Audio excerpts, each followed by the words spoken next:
Their hosts, and Wolves do have a very good record here at this stadium.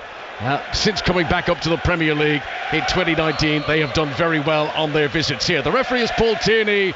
Villa in their claret and blue, playing from right to left as we get underway. Wolves in what they like to call their old gold.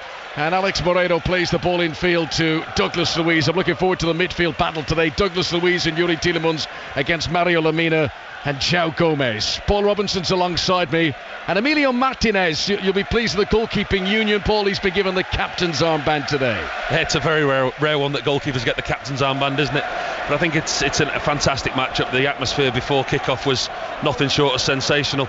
Looking forward to a very, very good game. Interesting to see how Wolves line up.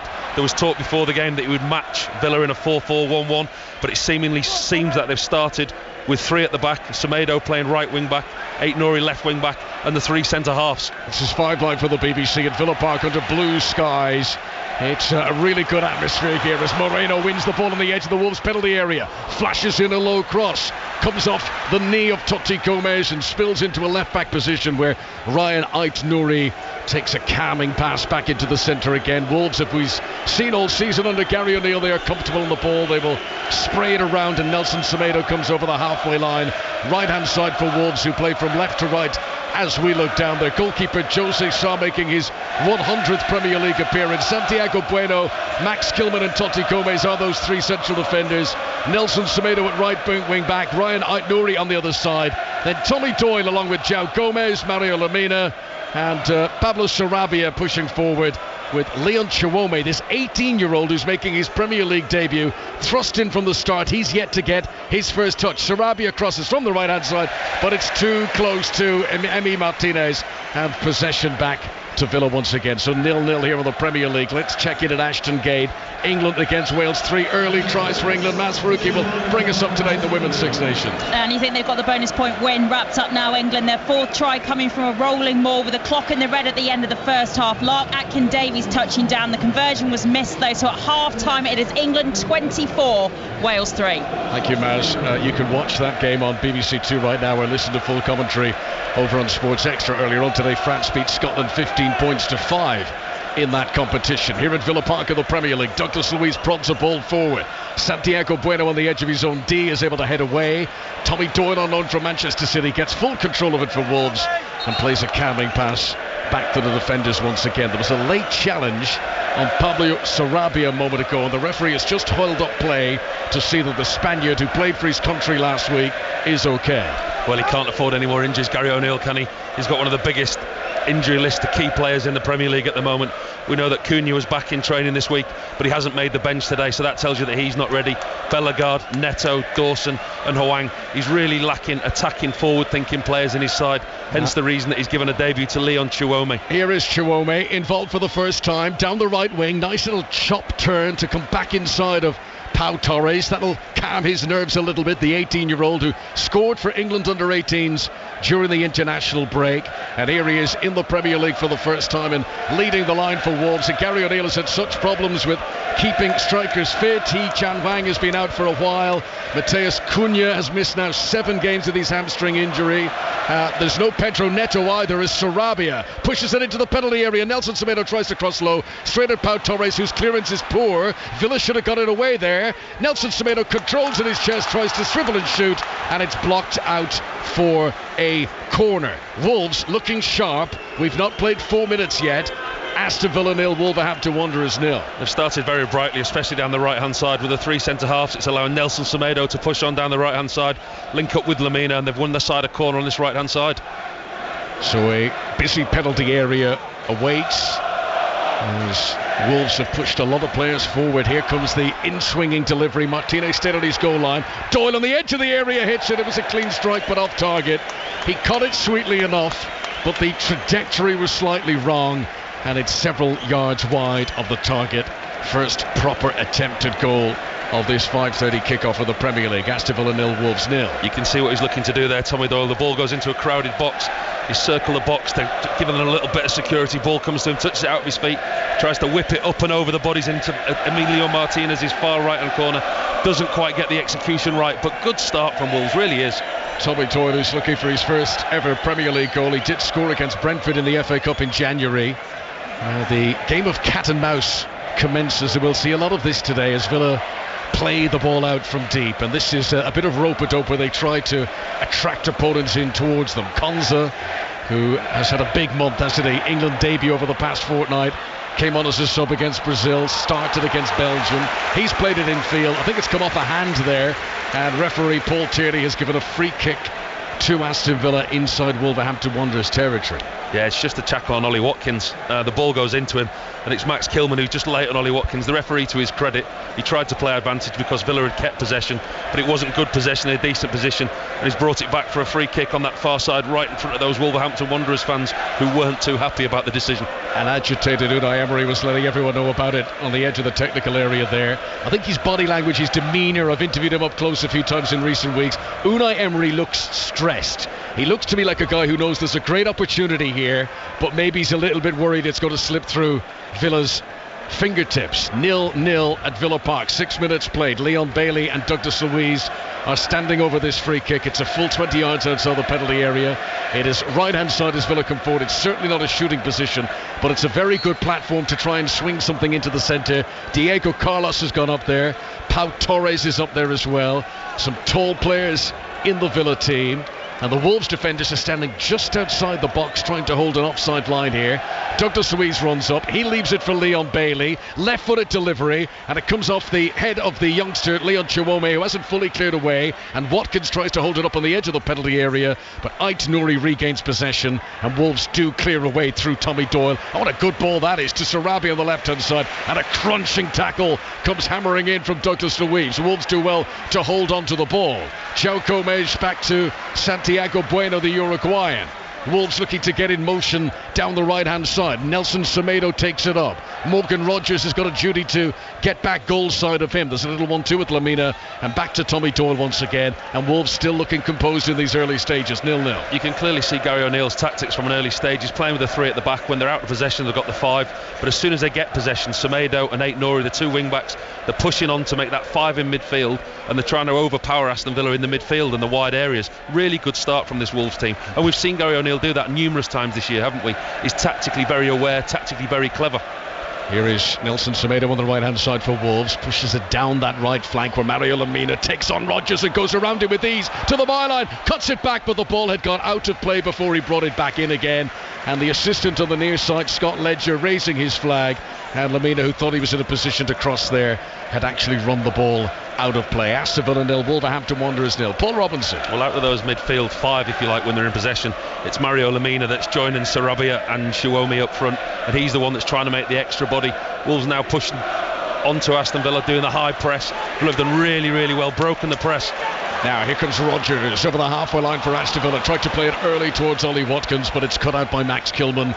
Groans from the Aston Villa fans as Wolves mop it up once again, but then won back by Douglas Luiz. Douglas Luiz, who played for Brazil over the past fortnight, gives it into Moussa Diaby. Here's Watkins, onside, out comes the keeper, Douglas Luiz! The flag goes up. I think Watkins was offside initially. Douglas Luiz finishes brilliantly from a tight angle, hoping it might be his 11th goal of the season, but the flag went up. VAR will check to be sure. In real time, it felt like Watkins was off as the pass from Diaby was played. Diaby does so well, cuts inside, runs at the heart of the Wolves defence, and he just delays the pass. Watkins just can't hold the run. So many times do we see Watkins make that run on the shoulder of the defender. Diaby cuts inside, plays the ball into him. The goalkeeper comes rushing out, makes a really good save. Tight angle for Luiz, who does put the ball in the net, but Watkins had just strayed offside. So the goal doesn't stand. It remains 0-0. Some finish though from Douglas Luiz, and all of his Premier League goals this season, and he's got 9 of them, have come here at Villa Park, squeezing it in from a tight angle. Such power and accuracy combined.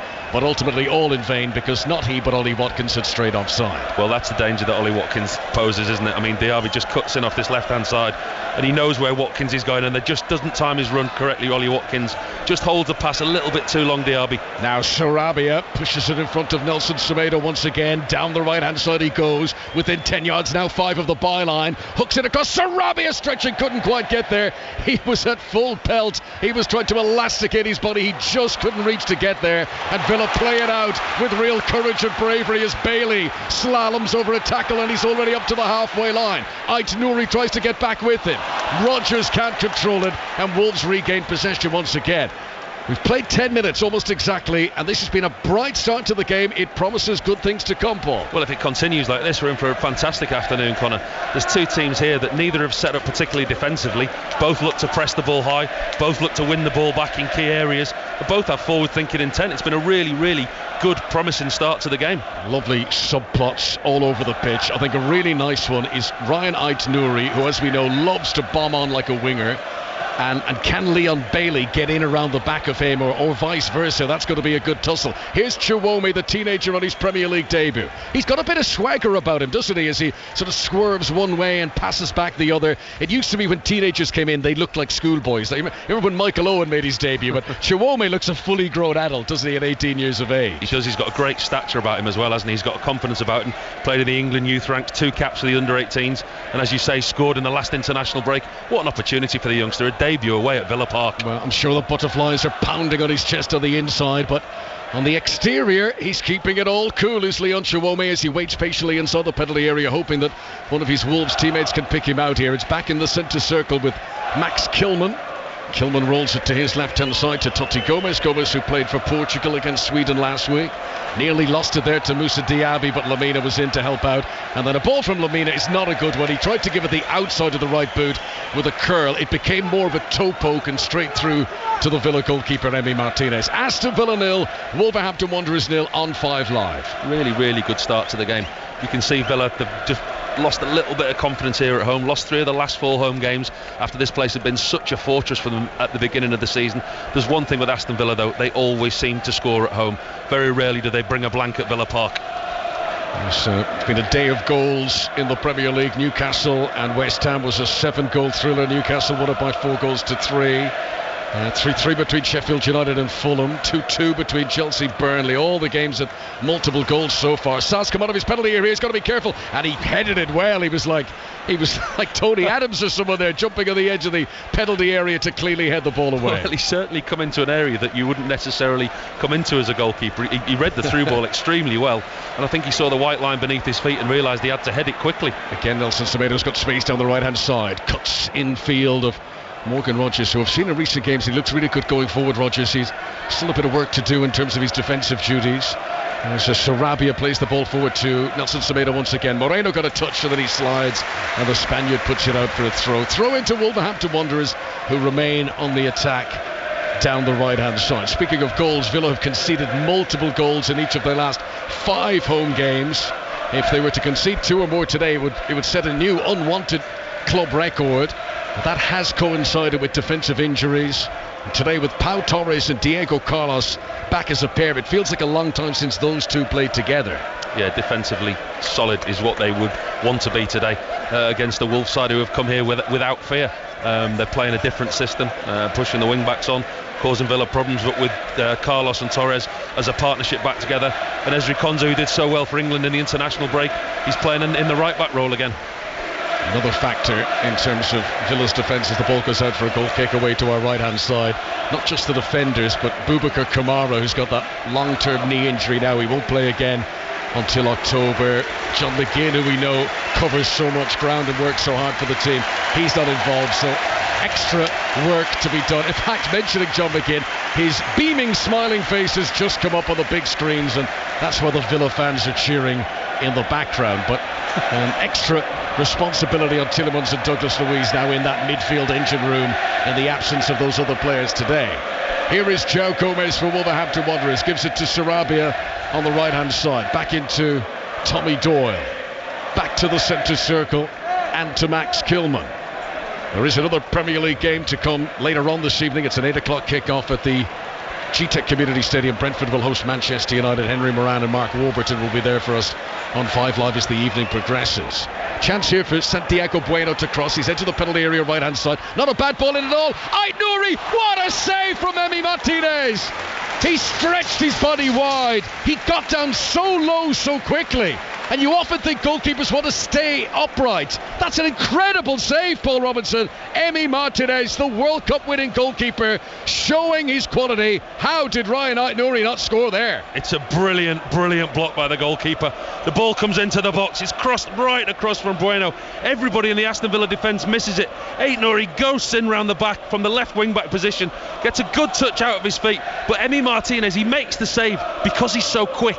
He gets off his line and he spreads his body. It's not necessarily a save, it's a block. It's an incredible block by the goalkeeper. His ability to read where the ball's going to be, where the ball lands, the pace he leaves his line.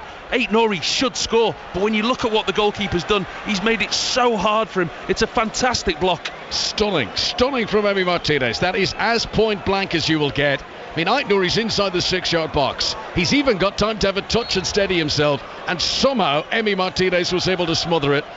World-class goalkeeping to keep this game at 0-0. Quarter of an hour played at Villa Park. Sarabi is waiting to take the corner.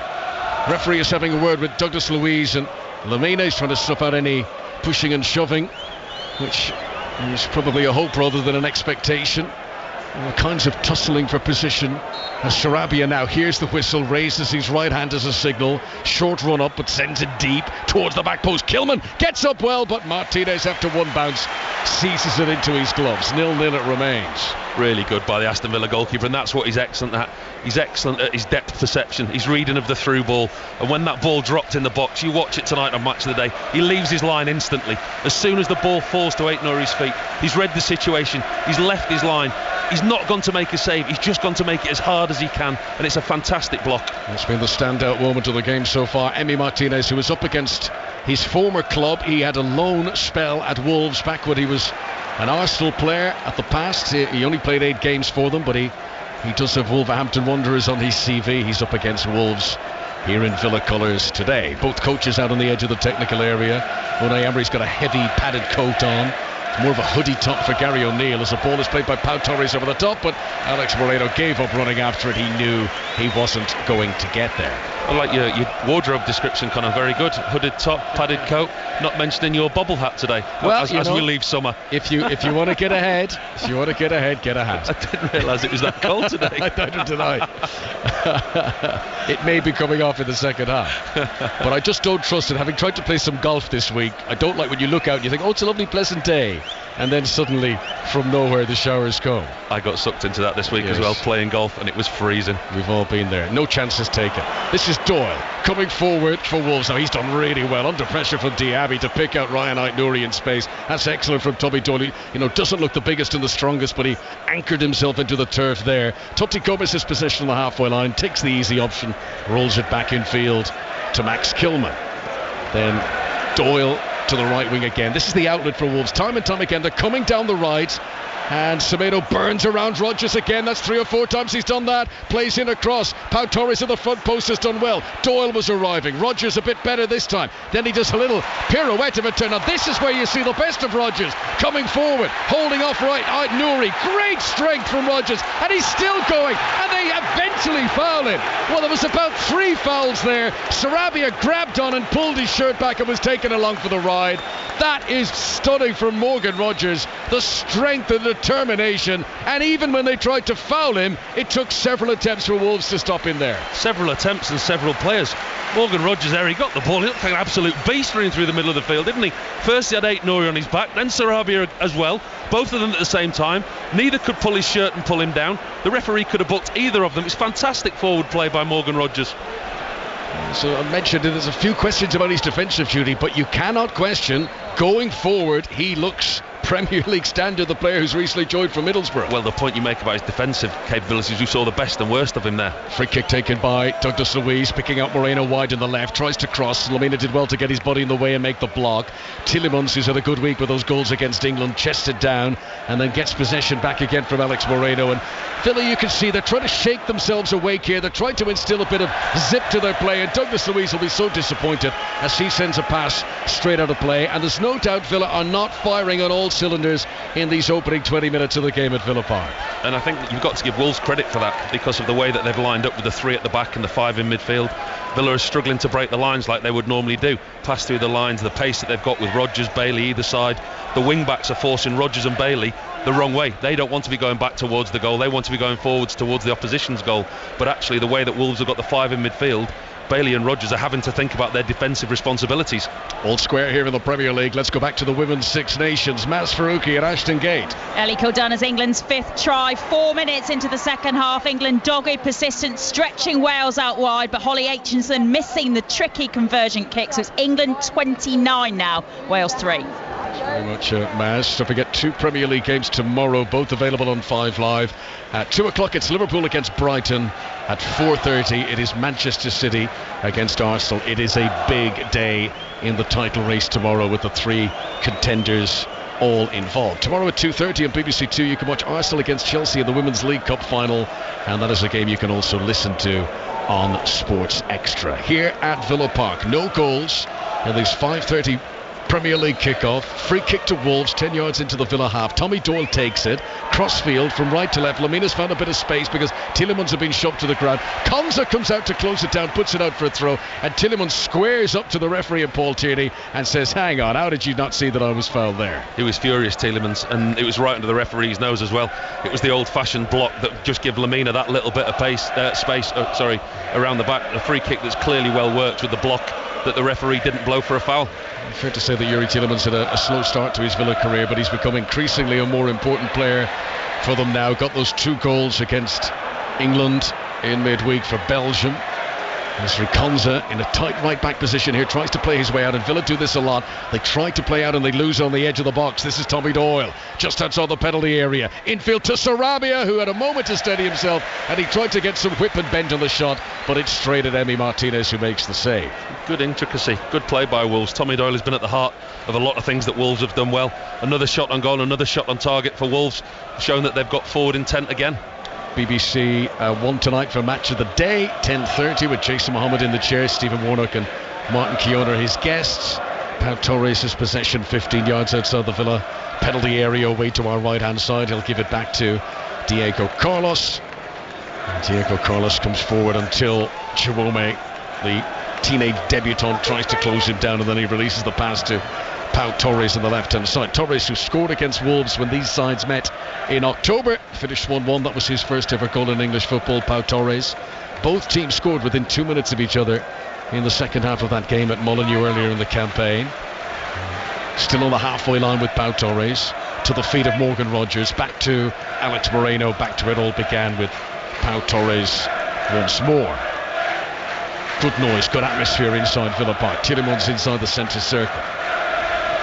Place it to the right hand side to Konza.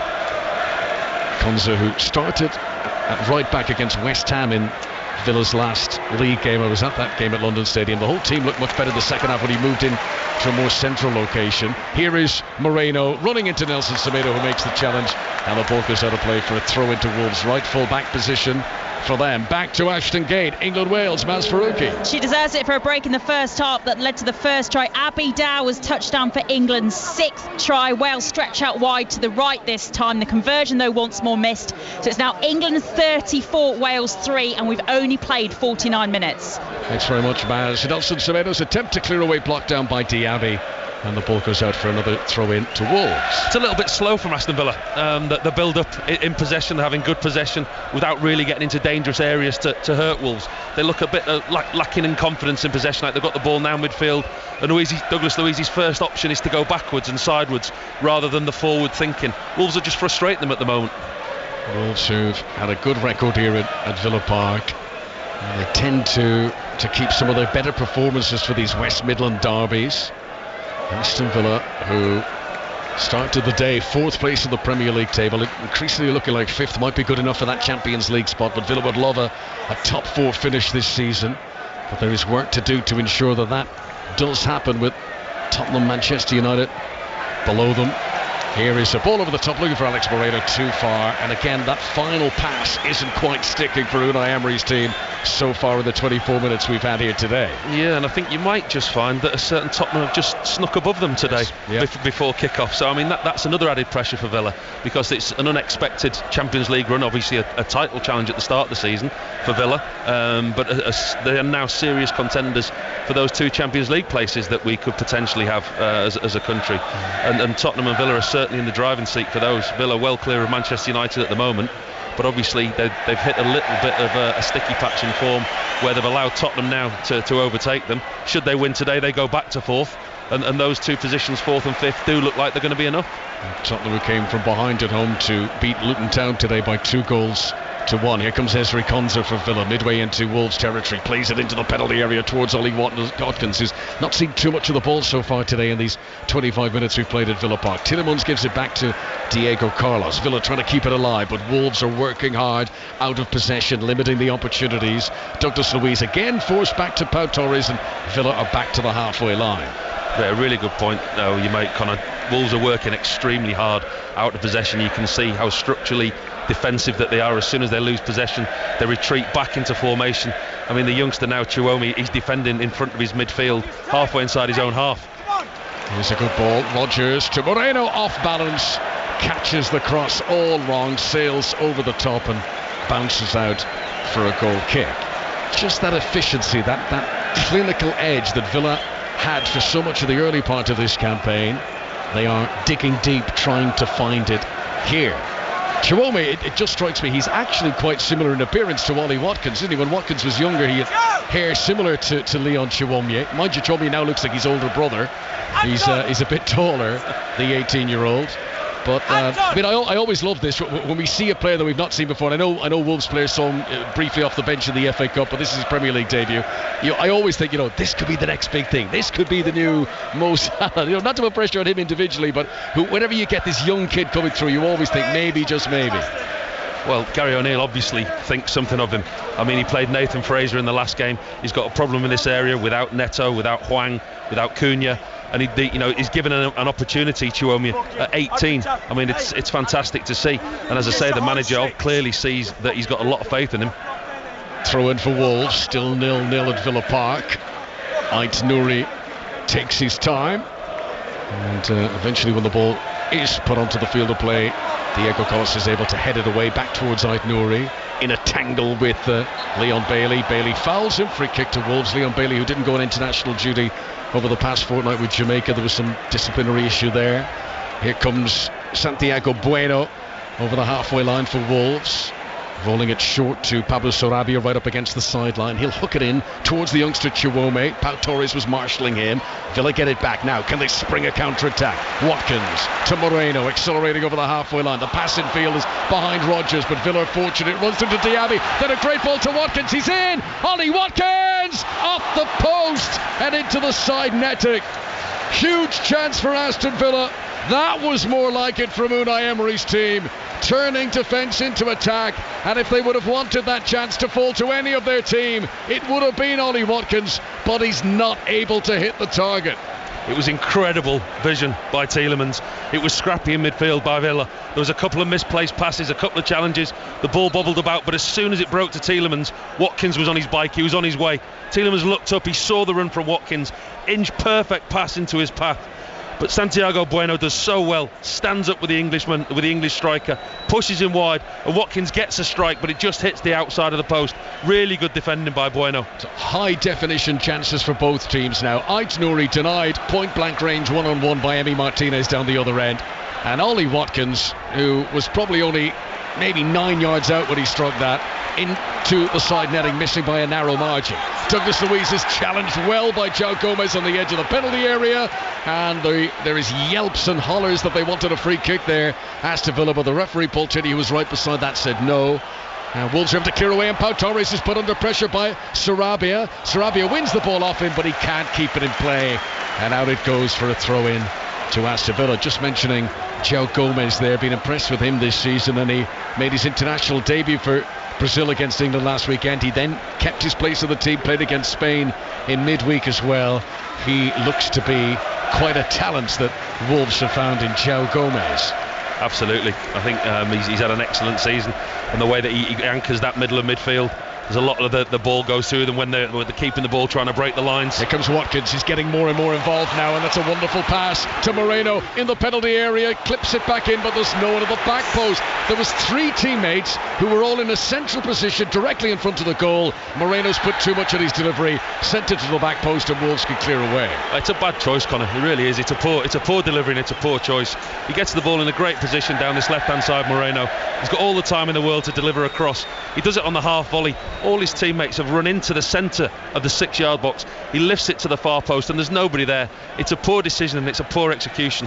That yellow card shown to Youri Tielemans there, who committed a foul on Ryan Aït-Nouri as Wolves were trying to clear away, and he joins Pablo Sarabia as the 2 players who've been shown yellow cards in this first half. Half an hour played at Villa Park. It's been high pace, it's had chances but no goals yet. You know, I've so enjoyed watching Villa this season. I think they've been brilliant to watch, but that the final ball has not been good today. Maybe hasn't been up to scratch for a few weeks now. Let's see what they can do here as Tielemans has it inside the centre circle. Rolls it short to Pau Torres with the yellow and orange boots. Moreno back to Pau Torres once again. Back near the halfway line, and Wolves with 11 players back behind the ball. A few clouds creep in to block the clear blue sky above, but still plenty daylight in this 5:30 kickoff in Birmingham. Diego Carlos has it inside the centre circle now, and he rolls it to the right hand side to Ezri Konsa. Midway into Wolves territory now, into Tielemans. That's a good ball to the feet of Douglas Luiz, who tries to turn away from Sarabia but shows too much of it to Kilman. Referee is allowing play to continue because Wolves still have possession. There might have been a foul on Kilman there.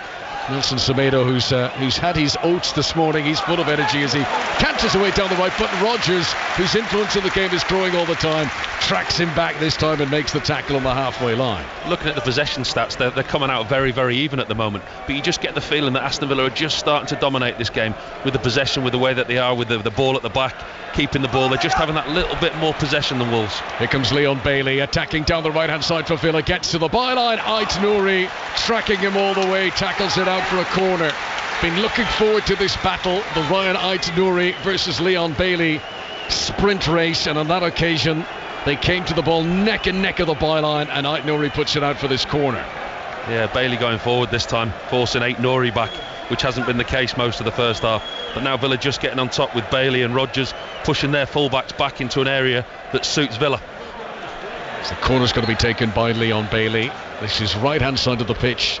As Villa come forward, they're playing right to left as we look down in the claret and blue. It's taken short to Douglas Luiz, back to Leon Bailey, and then from a better angle he tried to whip it in with an in-swing. Too many defenders in the way though. The ball is headed out to Youri Tielemans midway inside Wolverhampton Wanderers territory. Good crossfield ball. Back out to Bailey again on the right hand side. Header by Pau Torres is saved by Jose Sa. Brilliant cross from Bailey. Little flash of a header from Pau Torres. Didn't quite get enough on it. Needed a little bit more purchase. And now with Villa having committed players forward, Wolves come to try and hit them down the other end. Sarabia's ball into the penalty area. Lamina tried to go for a full-on volley on the edge of the box, and he nearly connected with the 2. It's charged down by Diaby as Rodgers clenches his muscles once again. Look at him go past Lamina again, fouled again. No, referee says it's a fair tackle this time by João Gomes. Consternation at Villa Park, where the home supporters feel that there was a foul on Morgan Rodgers there. He's been great to watch with the ball at his feet in this first half in a game that remains 0-0. He looks so strong going forward. His first thought is to look up, see the space, break into the space and try and make something happen. Villa have had a good possession, but Morgan Rodgers is the one. He's trying to make something happen in possession. He tries to get past his marker, and he does, and he's done it 2 or 3 times. And when he's done that, he looks really effective. Here's a chance for Wolves. A race. Moreno, can he get there ahead of Nelson Semedo? No, Semedo gets a touch, but good recovery by Alex Moreno. His sliding tackle isn't going to leave the field of play. Sarabia has kept it infield by the corner flag, and he'll roll it back to Tommy Doyle. So, Wolves have possession inside the Aston Villa half. We go back to Ashley Gate for an update on England against Wales in the Women's Six Nations. Well, Wales had a converted try. Kira Bevan taking the free kick quickly. England caught napping. She scampered under the post. The conversion was good as well, but England have responded straight away. Rosie Callaghan down the other end. Conversion to come for England.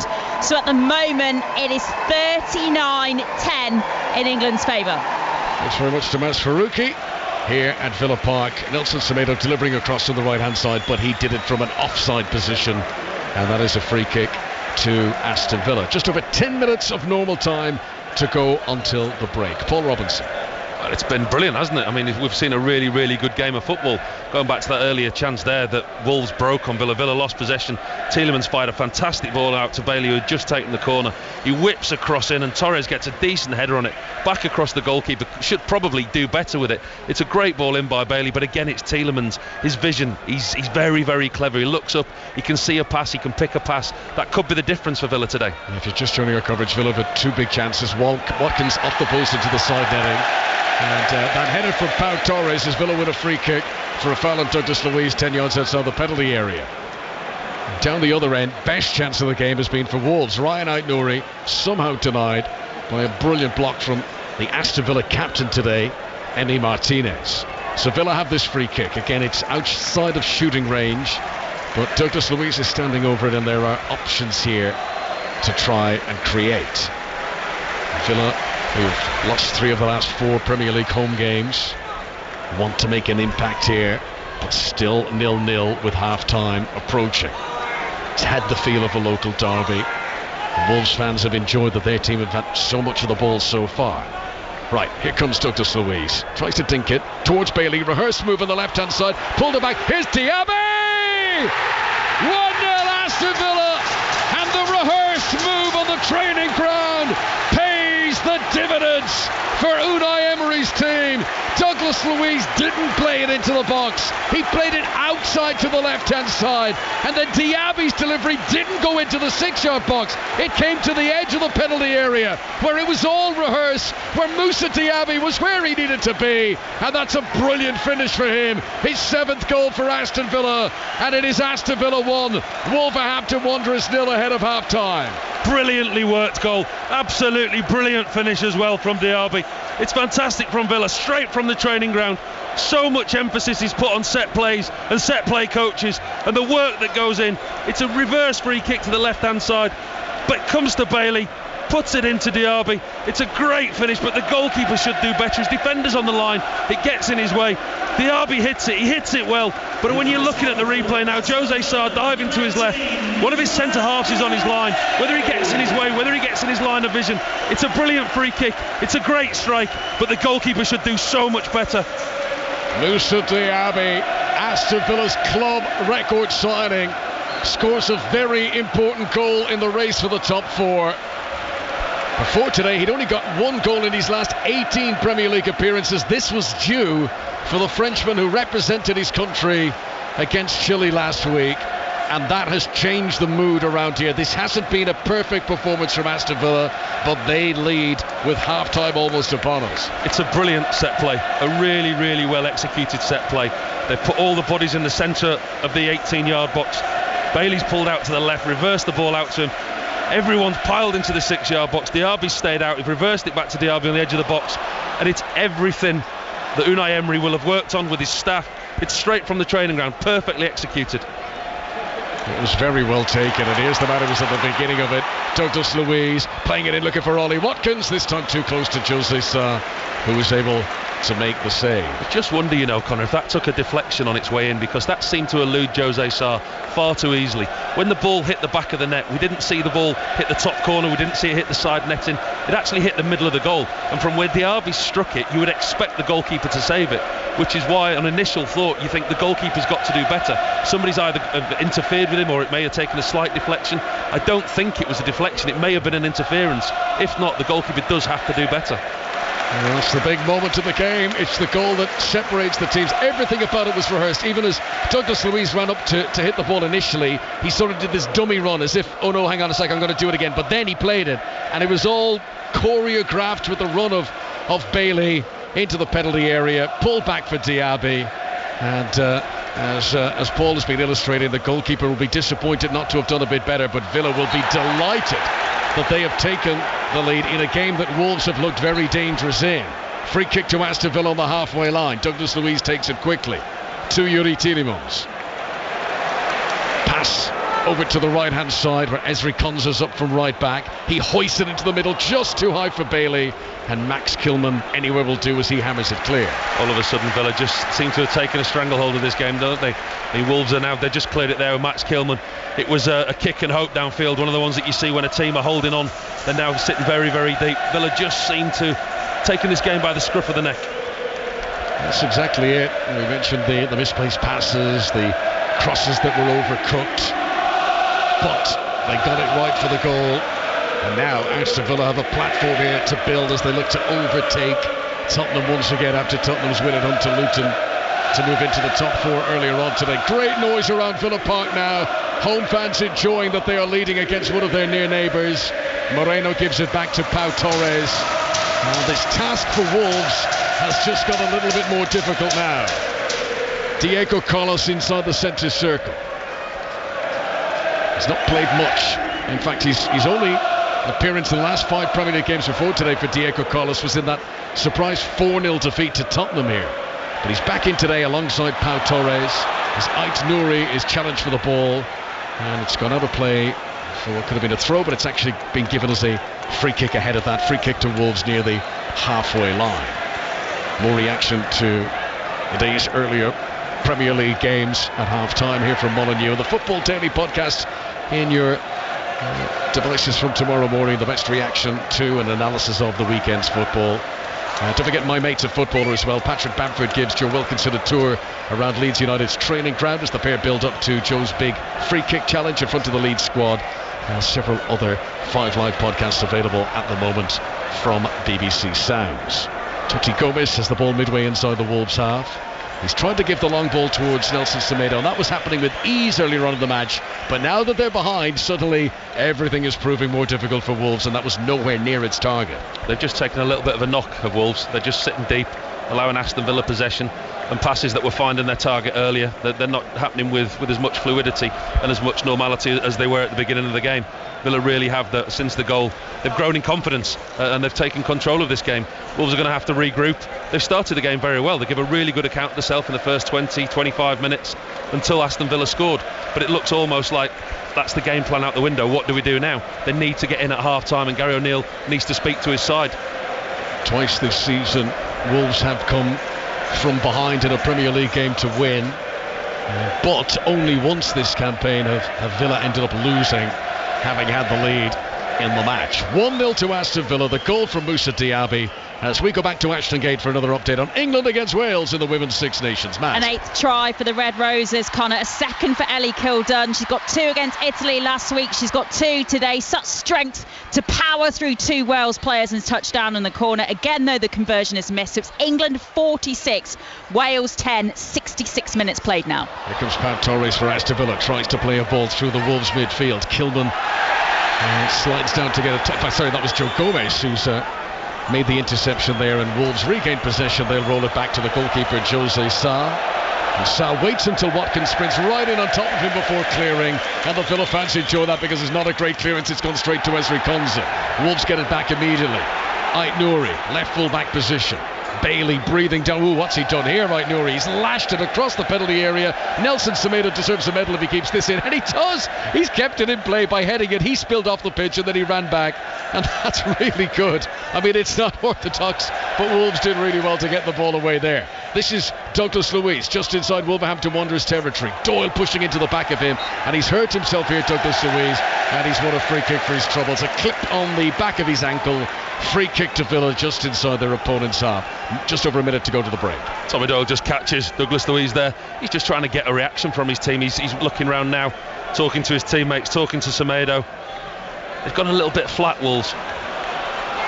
Here comes Diaby, the Villa goal scorer, but Lamina's there to win it off him. Good strength from Mario Lamina, and he picks out a pass to Sarabi on the right hand side. Wolves are still inside their own half. Nelson Semedo makes himself available. Low ball into the feet of Joe Gomez. Back out to Sarabi on the right wing. Joe Gomez tries a little flick to go past his fellow Brazilian, Douglas Luiz, who stands up to it. And Joe Gomez runs into him, and the referee has given the free kick to Wolves. A little bit of respite for Wolves, enjoyed a little bit of possession now. They've got the ball before half-time.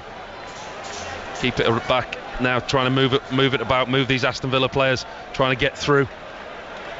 Here's Doyle inside the centre circle. Wolves a goal behind at Villa Park, and they pass to Nelson Semedo just behind him. He tried to react, the Portuguese international, but he couldn't keep the ball in play. Frustrated there, Gary O'Neill. You saw the disappointment because he knows what he can get from his team. His team have given him a performance for the first 30-35 minutes. He's just a little bit disappointed with the way that they are now. Misplaced passes, lack of possession, and just that incident there, you could see him in the touchline. It's unlike him to be so animated. Fourth official has got the board out. Any moment now we will see what will be added on for stoppages at the end of this first half. Chances at both ends, but it's Villa who lead. Here comes Conor over the halfway line on the right hand side.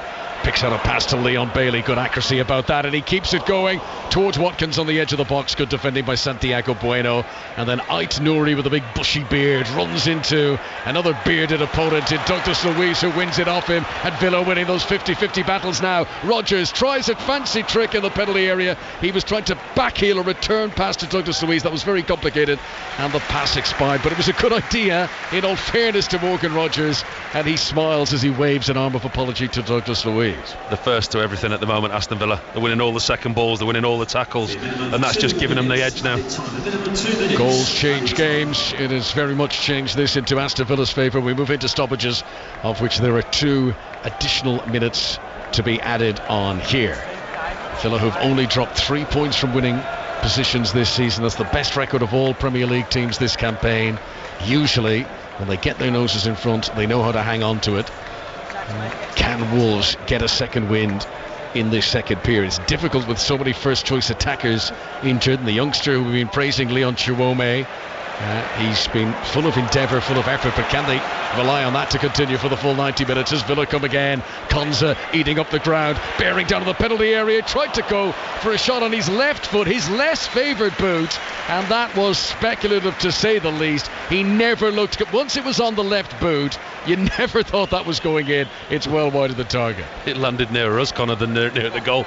I mean, it was a good run by Konza, and the Wolves back 4, back 5 just dropped and dropped. They were more worried about the players that were in front of them, Bailey, Diaby, Watkins, thinking that Konza was going to play one of those in. It ends up Konza 22-23 yards from goal, opens up on his left foot, and yeah, less said about that the better. Yeah, not one of Villa's more natural goal scorers, Ezri Konza. It was 2 years ago that he got his most recent goal against Leicester, but such is the mood, such is the confidence, you can see why he took it on. And Villa, if they were to get a second here ahead of half-time, then you really would worry for Wolves' prospects of a comeback in the second half. That looked like a foul throw by Totti Gomez. The officials are happy with it. Here is Douglas Luiz pushing the ball in front of Diaby, bearing down to the penalty area. Moreno's made a great run. Diaby waited and waited, and in the end took his eye off the ball. He was trying to be so precise, waiting for the run of Moreno, that he forgot the first rule of football, which is you must connect your foot with the ball. And Wolves were relieved to win it on the edge of the penalty area. There's the whistle for the break. Fantastic description, Conor. Perfect. He was trying to be too perfect. A great run by Moreno, and Diaby just got it all wrong. Right, there's the break. The cast of thousands, the hordes of all the backroom staff and technical people and analysts and coaches and physios and medics and subs, they all make their way down in front of us towards the corner tunnel here at Villa Park. It's been an entertaining first half in which Wolves really should have taken the lead. Ryan Ait Nouri, who has scored in each of his last 2 games, should have made it 3, but denied by Emi Martinez. Aston Villa did score with a well-worked, rehearsed free kick move, finished off by Moussa Diaby, and at half-time at Villa Park it is Aston Villa 1, Wolves 0. If it stays like this, Villa are moving back up into the top 4 tonight.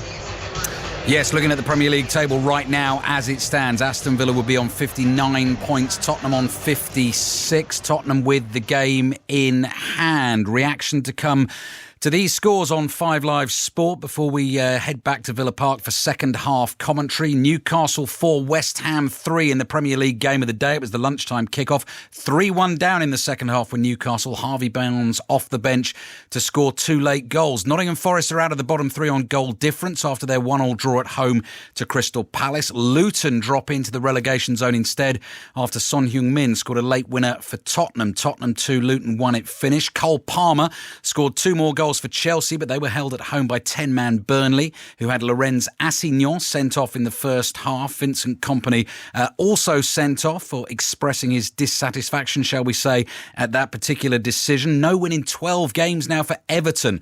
They lost 2-1 at Bournemouth, and Sheffield United were 3-1 up at home against Fulham in the second half, but that one ended up 3-3. Elsewhere tonight, Rangers are back on top of the Scottish Premiership. They beat Hibs 3-1. Falkirk are up. They've been promoted to the Scottish Championship tonight. They're currently winning 3-1 at Montrose. That game kicked off at 5:30. Manchester City have gone top of the WSL. They thumped Liverpool earlier on today. Catalan have moved level on points with St Helens at the top of the Super League after beating Warrington 32-24. And on the Thames today, Cambridge won both the men's and the women's boat races. The live sport continues this evening. England on course for a convincing win over Wales in the women's Six Nations. Maz Faruqi. Yeah, they are winning 46-10. We're into the last 9.5 minutes here, Ashton Gate, Ali, and just on the board it's come up that we've got 19,705 people inside Ashton Gate here this evening to watch this emphatic win. It's going to turn out to be for the Red Roses. The bonus point win secured. 8 tries they've scored through 7 different players. Ellie Kildun with 2 of those. Kira Bevan, though, has touched down for Wales under the post, and they deserve that score. They have created a lot more than their previous only point to the game. The early penalty early in the first half had suggested. But England have the scrum again, 10 metres out from Wales's try line. Looks like they're going to go over, perhaps, no, just short for their 9th try. They're not done yet, the Red Roses. 46-10 they lead. Commentary on the game is over on Radio 5 Sports Extra right now. You can also watch it on BBC 2. In the other match today, France beats Scotland 15-5. So we're going to hear from Ange Postecoglou, Nuno Espirito Santo and Chris Wilder in the next few minutes after the 5 Live News with Jill McKenzie. Listen on BBC Sounds. This is BBC Radio 5 Live. The Deputy First Minister of Northern Ireland, Emma Little-Pengelly, says she's determined to provide stability after the MP Sir Geoffrey Donaldson resigned as leader of the Democratic Unionists yesterday. He stepped down after being charged with rape and other historical sexual offences, which he denies. The Refugee Council has criticised a proposal that crime data on migrant communities should be taken into account when issuing visas. The former Immigration Minister, Robert Jenrick, is calling on ministers to publish the nationality of convicted criminals in England and Wales. The Iranian embassy has denied Tehran had anything to do with the stabbing of a journalist who works for the Iran International Channel in London. TV presenter Pouria Zarati is in a stable condition in hospital. And Lizzo says she's quitting after claiming she's been targeted online for her looks and character. In her Instagram post, she didn't say if she was leaving the music industry or social media, but said she was tired of the constant criticism. Welcome to the Wild West of 1980s wrestling. A world of chair throwing, blood spilling, steroid taking, and spandex wearing. Bruiser Brody was pulling in crowds all around the world. He would burst through the curtain and fans would scatter. But then, at the height of his fame, he's gone. He pushed the buttons hard enough and one of the buttons pushed back. This is a story of misdirection, rivalry, revenge, and ultimately, death. Nobody is ever going to know exactly what happened. I'm Adam Hills. Join me for Sport's Strangest Crimes, the ballad of Bruiser Brody. Listen on BBC Sounds. This is 5 Live Sport with Alistair Bruce Ball. Half-time at Villa Park. Aston Villa 1, Wolves 0. Back with Paul Robinson and Conor McNamara for second-half commentary shortly. Elsewhere in the Premier League today, Nottingham Forest out of the bottom 3 on goal difference after drawing 1-1 at home to Crystal Palace. Forest came back from 1-0 down thanks to Chris Wood's 10th goal of the season. Here's the Nottingham Forest boss, Nuno Espirito Santo, with Andy Gillis. That must be a big positive after everything that's happened in the last couple of weeks. Not to mention your match programme about the points deduction. How much is that playing on people's minds, and how much of a boost is it what's happened today? It's the realisation of our reality. Now that we had the decision, we felt it. Who am I to say that is fair or unfair? But the reality is that they took 4 points away from us. 4 points that we achieved in the pitch. So it's always hard for the players to bounce back from such a difficult moment, but we showed today that we did it. We did it because we believe with the quality and the talent that we have, with the organisation that we have, we're going to go out of there. So today was the first step to do it. Chris Wood is on a fine run of form. It's a beautifully taken goal, but beautifully created goal as well. I think the connection was good, Morgan and Chris. As long as Chris is healthy and he's on the pitch, it's always so good for us. And he's delivering, and we expect and we rely on him. How do you feel about the rest of the season? Does this give you confidence, today's performance, today's result? We go game by game. We cannot get distracted about anything else. Ignore the noise, focus on the next one, and the next one is full and it's a tough one. Tottenham today left it late to beat Luton. Son scored the winner for them 4 minutes from time. Here's the Tottenham boss, Ange Postecoglou. It's a game we probably should have made easier for ourselves. Played well enough, created a bag full of chances. But, these games, everyone's fighting for something. And, Luton was going to lie down for us. And, we had to earn the win, and thought we did that. You looked really strong right at the start of the second half. It sounds like a cliche, but was there anything in particular at half-time that you focused on? No, not really. We kind of know we're going to finish strong in most games. We work hard, we're a fit side, and it's just a matter of staying patient. But to do that, you still need to start strong in the second half. And look, we had chances in the first half to sort of, put some real pressure, goals pressure on them. But I thought the reaction was good. No teams ever want to fall behind, but I think now the last 4 wins you've had here have all been after you've gone behind. So when you concede, there's never any panic, is there? Because you know that you can go out and still turn it around. Yeah, I think that's important. I was disappointed with the goal we conceded today. I thought it was preventable. But again, you're looking for a reaction. And like I said, this time of the year, there's a bit of anxiety around the place with every club, because, every win's so important. So I thought for the most part, the boys sort of kept calm heads and just kept playing our football. Son is now outright fifth in the list of Tottenham Hotspur scorers. I know today it's all about getting the result, but when you reflect on that, what an achievement, what a player for the club. Yeah, outstanding. And keeps delivering, and... we had a couple of good chances today. He was a bit unlucky with a couple. But, when we needed him, again, he's in there and he scores the goal for us. He's been a great player for this club for a long time, and long may it continue. Ange Postecoglou talking to Mark Scott. Tottenham 2, Luton 1. The defeat leaves Luton in the relegation zone, behind Nottingham Forest on goal difference after Forest got their point against Crystal Palace. The Luton boss, Rob Edwards, has also been speaking to Mark. Well, Rob, I'm sure you're sick of people saying you must be completely proud of the effort and commitment that you've put in. And again, same old story today, because you've come away with nothing after some performance. Yeah, look, it's difficult at the best of times coming here. And obviously we're up against it now with the personnel missing and then losing 2 of our defenders again today during the game. It was difficult. The players gave everything. The plan was good. The players were fully committed. Brilliant goal that we scored to put ourselves in a great position. Tottenham are always going to come back. We're disappointed with the goals that we conceded, clearly. We could have been better, and a couple of moments defended their own goal better, and then they scored from a counter-attack from our own set piece, which is very frustrating. And I know they had some chances and we had some great blocks and defended well. You're going to have to do that here. Everyone has to do that here against them, the way they play. So, yeah, difficult. The bit that gives me belief and confidence still is how competitive we've been with all the problems that we've got at the moment against the top team. They're brilliant, and the players are completely with it. Supporters are completely with it. That's what gives me belief. All the Premier League highlights match the day tonight, 10:30 on BBC One. Bottom of the table, Sheffield United were denied what would have been a crucial victory for them. They blew a 3-1 lead at home to Fulham. Rodrigo Muniz scored the visitors' equaliser in the 93rd minute. Here's Chris Wilder. On a wild afternoon, he's been speaking to Betty Glover. Chris, what is your assessment of that? Don't think my team could have given any more, especially second half. When after the game, it was a pretty... slow start from us. I think with the history that we've had in terms of our previous home games, it's important that first base was reached, which was a clean sheet at half time. We weren't the most adventurous of teams first half. So I understood the attitude of the players as well as our attitude towards the game because of who we're playing as well. Fulham an outstanding side with the players that they've got.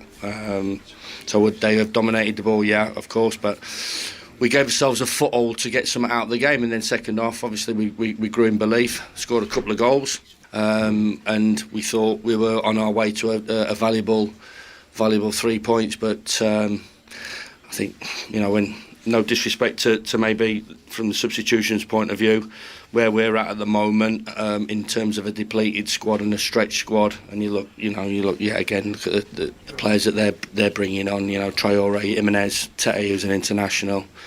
Tom Kenny, who's a fantastic player. Bobby D. Cordova-Reid. So they had that ability just to give themselves an extra push, and we were just obviously off on our back foot through that period. I think a massive moment was obviously, the fourth goal. I'm sure that if we'd have got that fourth goal, then maybe delighted with the attitude. The performance was good second half. Obviously, the result it's a difficult one to take.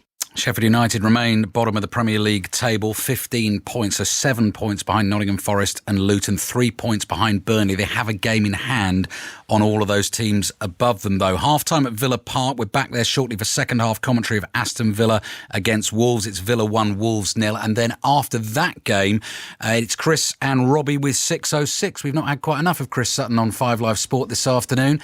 So here he is again. Chris, you were at the game of the day today, the lunchtime kickoff, Newcastle 4, West Ham 3. In the time it's taken you to get from St James's Park to wherever you are now, sort of reflections on it. What do you think the West Ham fans are going to be calling in and saying? Well, both sets of fans actually this evening. Yeah, well, I think with regards to West Ham and their fans, there's an element of West Ham fans who just are not having David Moyes. I thought they carried a threat up until Antonio went off, and then I thought the game changed. Calvin Phillips, I mean, you feel for him. He came on and had a bit of a stinker. But they, snatched defeat from the jaws of victory, didn't they? From Newcastle's perspective, difficult season. But Eddie Howe, he has to be at the helm next season. They overachieved last season. This season it hasn't quite happened. But they are so watchable. So I want to hear from Newcastle fans. And then you look at the bottom of the table, Bruce. Do you know what? I'd written Burnley off, totally written them off, said they were down. But they've got a chance, haven't they? And then you look at, Forest, important point for them. Everton, no wins in 12. Let's hear from Everton fans. And Luton fans, do you still believe? 08085 909 693. I still know the number, Chris, and you've done it for me. Fantastic. Chris and Robbie on the way with 606 after the second half of Villa against Wolves. There's another game in the Premier League tonight. Kicks off at 8 o'clock. Brentford at home to Manchester United. The home team have only taken 10 points from their last 18 league games. They are now very much looking over their shoulders at the bottom three. Manchester United hoping to keep within touching distance of Tottenham and Villa in the race for Champions League football. That's how it's set up tonight. Henry Moran is there. Good evening. Yes, Manchester United arrive in town still with the glow of that thrilling FA Cup win over rivals Liverpool. It's a win that should buy time for Erik ten Hag during an otherwise frustrating season. As things stand, 12 points to make up to Villa in fourth. Champions League football looking an increasingly remote prospect. They could welcome back Lisandro Martinez tonight, a first appearance potentially for him since February. Brentford, their relegation concerns are growing. That 2-1 defeat to Burnley last time before the break means it's 10 points from their last 18, as you say. No side in the top flight has fewer, and they're just 4 points above the bottom three.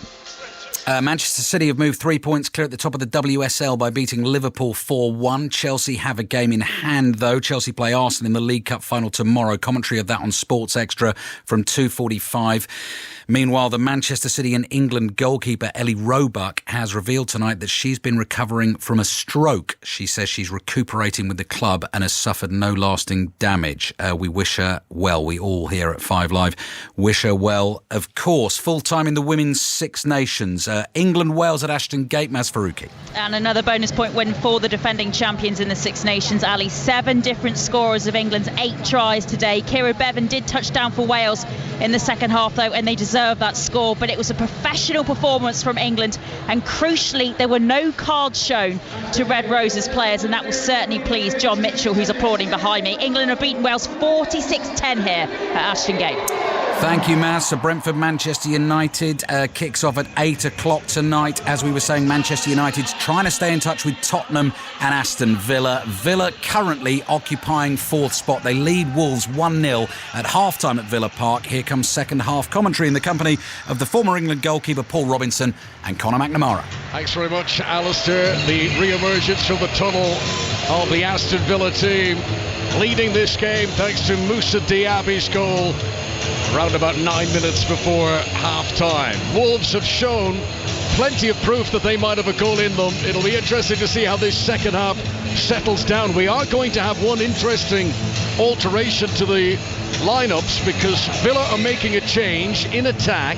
The Colombian John Duran is coming on, and it's Ollie Watkins who makes way for him, Paul Robinson. Well, you can only think that Ollie Watkins has picked up a knock in the first half, can't you? I mean, he's had a couple of really good chances playing on the shoulder. He's looked sharp, he's looked quick, but saying that his chances came early on in the first half, we didn't see him pick up a knock, we didn't see him pick up an injury, but there's obviously something amiss because you don't take your top scorer off at half-time. 7 goals in his last 8 Premier League games for Ollie Watkins. But it will be John Duran and Moussa Diaby now who lead the Villa attack in the second half. Might that be a little bit of a plot twist to how this game is going to run out? Villa, who tend to concede far more goals in the second half of their games. 2/3 of the goals they've conceded in the Premier League this season have been after the break. That's the highest percentage of all teams in the top flight this season. Maybe Wolves will see that as something that they can get at. As Bailey tries to go around Ait-Nouri, they've had a wonderful tangle all afternoon, and this time Ait-Nouri fouls Leon Bailey. The first free kick of the second half is for Aston Villa on the right-hand side. Be interesting to see how it affects Aston Villa's dynamic because they finished the first half so strongly. They were dominating the game, dominating possession, and with Ollie Watkins going off, you'd think it's just a like-for-like substitution. There doesn't seem to be a formation change. It'll be Diaby playing off John Duran.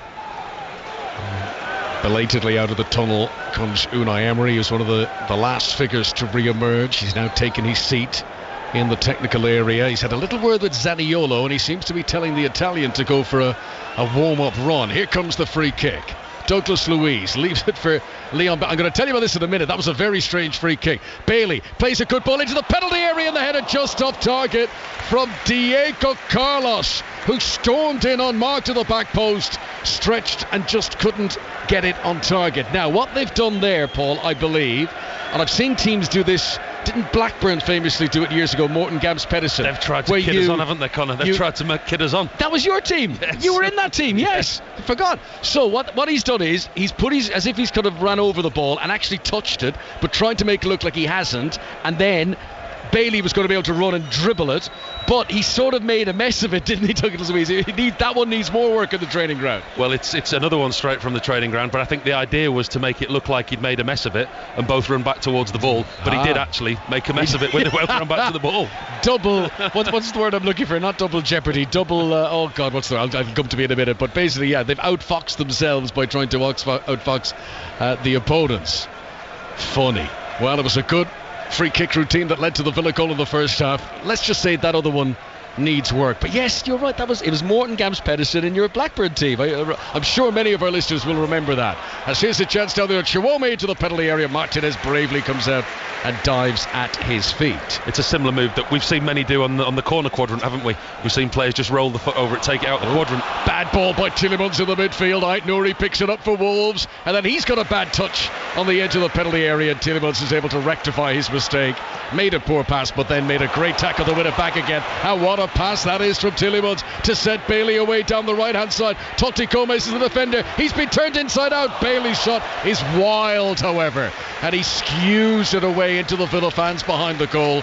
But this game is picked up just where it left off in the first half. Everything's 100 miles an hour end to end. And that's a threat that Villa have got with Bailey whenever he's on the pitch. Bailey doesn't even look up, he just puts his head down and runs, and he knows that Tielemans has got the quality to find him. Gets in behind his fullback, cuts inside really well, as you say, makes a mess of his shot, but that's the threat that they've got on the counter-attack.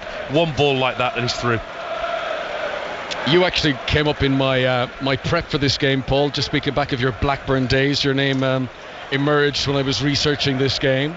The last 22 Premier League penalties that Wolves have taken, they have scored them all.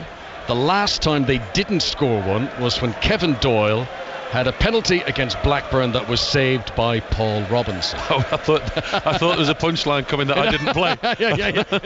That would have been very funny. By Brad Friedel. This is Tommy Doyle. That's a good ball in front of Nelson Semedo, who time and time again is getting space to come forward from this right wing back position. Moreno's forced to backpedal here. Rodgers belatedly getting back there too. Poor ball in from Nelson Semedo though, and easily cleared away by Diego Carlos. Wolves have got the body language to suggest they believe this is not over yet, and promising youngster that John Duran is, and he scored against Ajax a couple of games ago, but he's no Ollie Watkins in terms of presence, reputation, in terms of goals scored this season. And maybe this is something that Wolves are grasping onto as João Gomes makes a good run towards the edge of the area, and he's fouled by Alex Moreno, and that was a little bit unnecessary by Alex Moreno, because João Gomes had kind of run out of steam. He had veered away from running towards goal when he was pushed by the Spanish left back, but it's given a free kick to Wolves in what is a lethal position. This is the edge of the D of the penalty area. Wolves wouldn't want a free kick anywhere else than this. Definite shooting opportunity to test Emi Martinez. He's very clever there, João Gomes. He's running across the edge of the 18-yard box, and he just sees his opportunity with Moreno. He, as you say, he's running out of steam. He's almost overrun the ball, but he runs in front of Moreno and he gives him no chance but clipping him, and it's a fantastic opportunity for Wolves right inside the D on the edge of the 18-yard box. 6:06 coming with Robbie and Chris later on. Your chance to get on the airwaves and discuss today's footballing news up and down the land. At the moment, Villa moving back to the top four if it stays like this, but still work to be done. And this is Wolves' most dangerous opportunity of the second period. Wolves had a great chance in the first half when Ait Nouri was denied by Martinez. Can they make this one count? Sarabia and Doyle are standing over it. Doyle, the right-footed option. Sarabia, left-footed option. Sarabia's got 3 goals in the Premier League this season. There's a draft excluder lying on the ground. It's Alex Moreno. It's probably punishment for giving away the free kick that he's been given the rather unglamorous role of lying on the ground behind his teammates in the wall. Paul Tierney's been very pedantic in lining that wall up where it needs to be. Will it be Doyle? Will it be Sarabia? It's Sarabia. It's over the wall and it's over the crossbar. To the cheers of the Aston Villa fans, this game remains Villa 1, Wolves 0. Just couldn't get it up and down. You could see what he was trying to do with his left foot, but it was a big wall. When you look at Aston Villa, you look at the size of the wall, and they all jump because of that draft excluder. They make it very, very difficult for Sarabia to get the ball up and down. Gets it up, but it don't think it's come down yet. This is Martinez with the ball at his feet away to our left-hand side. Villa playing from left to right in this second period in a claret and blue. Wolves in the old gold. Rodgers has lost it again on the edge of his own penalty area. Been great going forward, Rodgers. He looks a bit of a liability in defence. And then Doyle's pass, which was intended for Lamina, is ever so slightly behind him. Tiny margin, and a thumbs up between both players that was the right idea, if not quite the perfect execution. We've played 7 minutes of the second half. Villa 1, Wolves 0. Decent start by Gary O'Neill's men. He's just on our screens now talking to his assistant. He's obviously said at half-time, look, we're still very, very much in this game against the fragile Aston Villa side who have suffered defeats here at home. We started the game very, very well. We need to start the second half the way we did the first, and that's what they've come out and done. 1-0 to Aston Villa. Alex Moreno has possession far side of the field from us. The left as Villa defend. Aston Villa, who only had 1 shot on target in the last home game here. That was the heavy defeat to Tottenham. It feels like Villa might need a second goal here to just ease the concerns of a Wolves comeback. Diego Carlos' possession, 10 yards outside his own penalty area. The Brazilian rolls it back to the Argentinian goalkeeper. And 18-year-old Leon Chiwome, in the midst of all this, is doing little shuttle runs between them all. The energy of youth as he's happy to sprint from one to the other, back again, and trying to make life uncomfortable from Villa bringing it out from the back. Still shadowing up to Diego Carlos here. This is something we're well used to seeing with Villa, that they hold the ball deep. The referee, Paul Tierney, has actually held up play here, and Moussa Diaby has come over to the touchline, and I'm not quite sure what this is about, but the referee has halted play. He has got the ball in his hands. Players were coming over for a drink. Initially I thought Diaby might have had a cuss to his mouth or something like that they needed to attend to. It's not quite clear why play has been held up, but it has.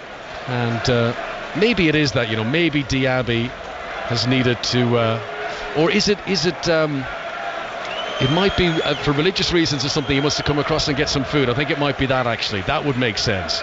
As Diaby comes across and he's given a banana and a drink down there. So yes, I think that was the reason. So that was why Paul Tierney stopped the play to allow that to happen. Aston Villa 1, Wolverhampton Wanderers 0.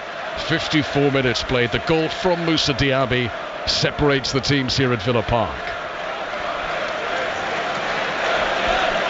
Play back underway. Earlier on today, Newcastle beat West Ham by 3-0. Newcastle, who started the day a point behind Wolves, but obviously moved ahead of them with that victory. A long ball here, which Kilman's got to deal with on the edge of his own penalty area, and he does well against Duran. And now down goes Totti Gomez, fouled by Leon Bailey, and that is a free kick to Wolves midway inside their own half. They'll be pleased, Wolves, the way that the second half started. It's been a little bit scrappy. They've had some decent possession, put Aston Villa on the back foot. This is Totti Gomez into João Gomez, back to Max Kilman. And he tries to look expansively towards the right wing. Looking for Nelson Semedo, good defending Alex Moreno to nip in first and not only nudge the ball away from Nelson Semedo, but actually hold on to it. Now he's backpedaling towards his own penalty area. Oh, he's got to be careful here. He's lost it, Moreno. Chance for Wolves. Lamina gets a header on target, but he couldn't get power. He collided with the defender, who I think was Konza, as the ball was in the air and coming to him. He kept his balance, and even though he'd been collided with, he still got the header. No power on that, and an easy save for Martinez. But Lamina slow to get back to his feet after that. I don't think there's any chance it's going to be a penalty, but Moreno is a lucky boy. He gave it away on the edge of the penalty area there. Moreno very guilty of overplaying. He was running up a dead end, he had nowhere to go, and he started running across his own 18-yard line. Lost possession, the ball came into the box, and he was very, very lucky that his team didn't concede there, Alex Moreno. This season, Wolves have tended to raise their game against the best teams. Wolves, you might be surprised to hear, have won more points against the top 5 clubs in the table than any other team. I mean, Liverpool, City, Arsenal, they've not won as many points against the other top 5 clubs as Wolves have. 10 points Wolves have taken against top 5 clubs this evening, hoping to get more here, but at the moment, trailing by a 0-0. Diego Carlos, just outside his own penalty area, sends a long ball right-footed in front of Diaby. Kilman's got a head start and he can shepherd it back to the goalkeeper, Jose Sa, away to our right-hand side. If you weren't with our coverage in the first half, Paul felt that Jose Sa might have done a little bit better for the Aston Villa goal. The Diaby shot from the edge of the box that Sa wasn't able to save. Kilman has it just outside his own penalty area, gives it short to the feet of Mario Lamina. Lamina was sent off against Aston Villa when these sides met in October, a game that finished 1-1. Nelson Semedo into Tommy Doyle, hoists one over the top for Nelson Semedo to run onto. Again, Moreno's the defender, beaten by the bounce on this occasion. Sarabia, back to Nelson Semedo, into the penalty area, sends in the cross. Pau Torres was keen to have his hands wrapped behind his back, and it's come off his shoulder, his chest, and it's got out for a corner. Corner to Wolves on the right-hand side. They still trail by a 0-0 on 5 Live and BBC Sounds. But it's that right channel where they were getting so much joy in the first half with Semedo, the interplay with Lamina, the 1-2. Sarabia getting involved, getting in behind Villa and getting themselves a corner. So, corner to Wolves. Villa have brought everyone back to defend it. Sarabia leaning back as he plays it in, and Totti Gomez, who was trying to shadow the goalkeeper Martinez, has fouled him as the ball was in flight into the penalty area, and that is going to be a free kick to Villa. I mean, Paul, doesn't it just make you sick? These goalkeepers, the most protected. I don't know where you're going this. We have this conversation most weeks, and I've been honest. My goalkeepers union card has been revoked in lieu of honesty. I wouldn't be able to do this if I wasn't honest. But that was a foul on Emi Martinez. It certainly was. It really, really, really was. So it is. Now, who's that? There is a gentleman in the stands whose face has come up on the big screen, and he's getting a big is that Juan Pablo Angel? Still devilishly good looking after all these years, looking very suave looking on. Juan Pablo Angel, the Colombian striker who was always very popular amongst Villa fans during his time here at Villa Park in the past. He's got a big run. I mean, they're enjoying that today. They're putting Villa players up on the big screens, and the fans are giving them a big cheer each time. I'm surprised at the cheer John McGinn got. He got suspended. He's cost his team 3 games. He should be playing. I mean, I understand that fans have got their heroes and players that they want to watch, but they want to watch John McGinn on the pitch, not sat in the stand. Yeah. So here's Pau Torres on the edge of his own penalty area, rolls it back into Emi Martinez. And again, he's just going to slow it all down now. Villa aware of the fact they are in front and not pushing this too much. They'd love to draw Wolves out and try and get in around the back of them. Here comes Conor trying to do just that. Finds Leon Bailey, skips it field to Kilman. Then he goes around Totti Gomez. He's shot. I don't know if he kicked the ground or whether he clipped Totti Gomez, but there was no power in the shot. I don't think the shot would have even reached the goal as Jose Sa came out and was able to pick it up. I think he was caught in 2 minds. He cut inside brilliantly well, took 2 Wolves defenders out of the way, and then just as he looks up to shoot, he saw the run of John Duran, and I think he got caught in 2 minds as whether to actually shoot or play his strike partner in. In the end, he ended up doing neither. I had a long drive last night, and I'd saved up to listen to the 5 Live Sports special celebrating 30 years of commentary, and it is a little bit tricky to find. Normally we just say go to BBC Sounds or go to where you get your podcast. This one's different because it's featuring all these commentary moments from down through the years. It won't be there for long. There's a rights restrictions. I think it's only a few more days. So what you got to do is go to BBC Sounds, go to the schedule and go back to Thursday night, and you'll find it there 7:30 Thursday. If you didn't hear the show and you enjoy sport on the radio, I strongly recommend that you give that a listen with Ellie Oldroyd, John Murray and Steve Bunce. That's available on the BBC Sounds website, but go to the schedule and find it Thursday 7:30. Martinez gathers the ball well above his head in all-in-one motion. He's bowled it out underarm to Morgan Rogers. Rogers doesn't see the room for a counter-attack, and he gives it back in field to Diego Carlos. Villa still lead by 1-0. Joe Gomez has done well to put pressure on Ezri Konsa, and he's won the ball off him for Wolves. Wolves haven't down tools here. They're very much still in it. Doyle sends it over the top. Lamina's clearly offside. He knew it too. He tried to rectify it, but it was too late, and that is a rather needless free kick given away, and possession back to Aston Villa. Paul Robbins. And you can see just down in front of us here Unai Emery getting more and more animated, more frustrated at his team's lack of urgency. He knows that this game's on a knife edge. He knows that Wolves are starting to get back into this game, but also he knows that his team have got the threat on the counter-attack, hence the reason why I think he's turned to his bench now, and there's 2 Villa substitutes getting stripped and ready to come on. Yes, you mentioned that Zaniolo, as soon as Unai Emery came out of the tunnel from half-time, he leaned back in his chair and he told Zaniolo to go through a warm-up routine, so he's coming on, and so too Luca Digne, the French left-back, who has come on as a replacement for Alex Moreno in several recent games. The one recent match that Digne has started since injury was that heavy defeat against Tottenham, where he didn't cover himself in much glory. Doyle put under pressure by Diaby here. Villa haven't made those substitutions yet, but they are coming presently. Kilman's ball over the top, looking for Lamina, who increasingly is going forward to try and help out Chiwome, who's controlled it really well in the box. Diego Carlos challenges him, and that's really good defending from the Brazilian. Chiwome, the England under-18 striker, denied a shot at goal. Diego Carlos has hurt himself in the process there, and play will just be held up while we see if he's going to need any treatment, but that was brave defending from the Brazilian. Very, very brave defending by Diego Carlos. Gets himself between the goal and the player, stands up and he makes a really important tackle. Chiwome's through, makes a slide tackle, and what Chiwome does, he goes to strike the ball and he just lands on Diego Carlos just after he strikes the ball, but it's a fantastic block by the Villa centre-half. Aston Villa 1, Wolverhampton Wanderers 0. 5 Live from the BBC. Tomorrow we'll bring you Liverpool against Brighton at 2.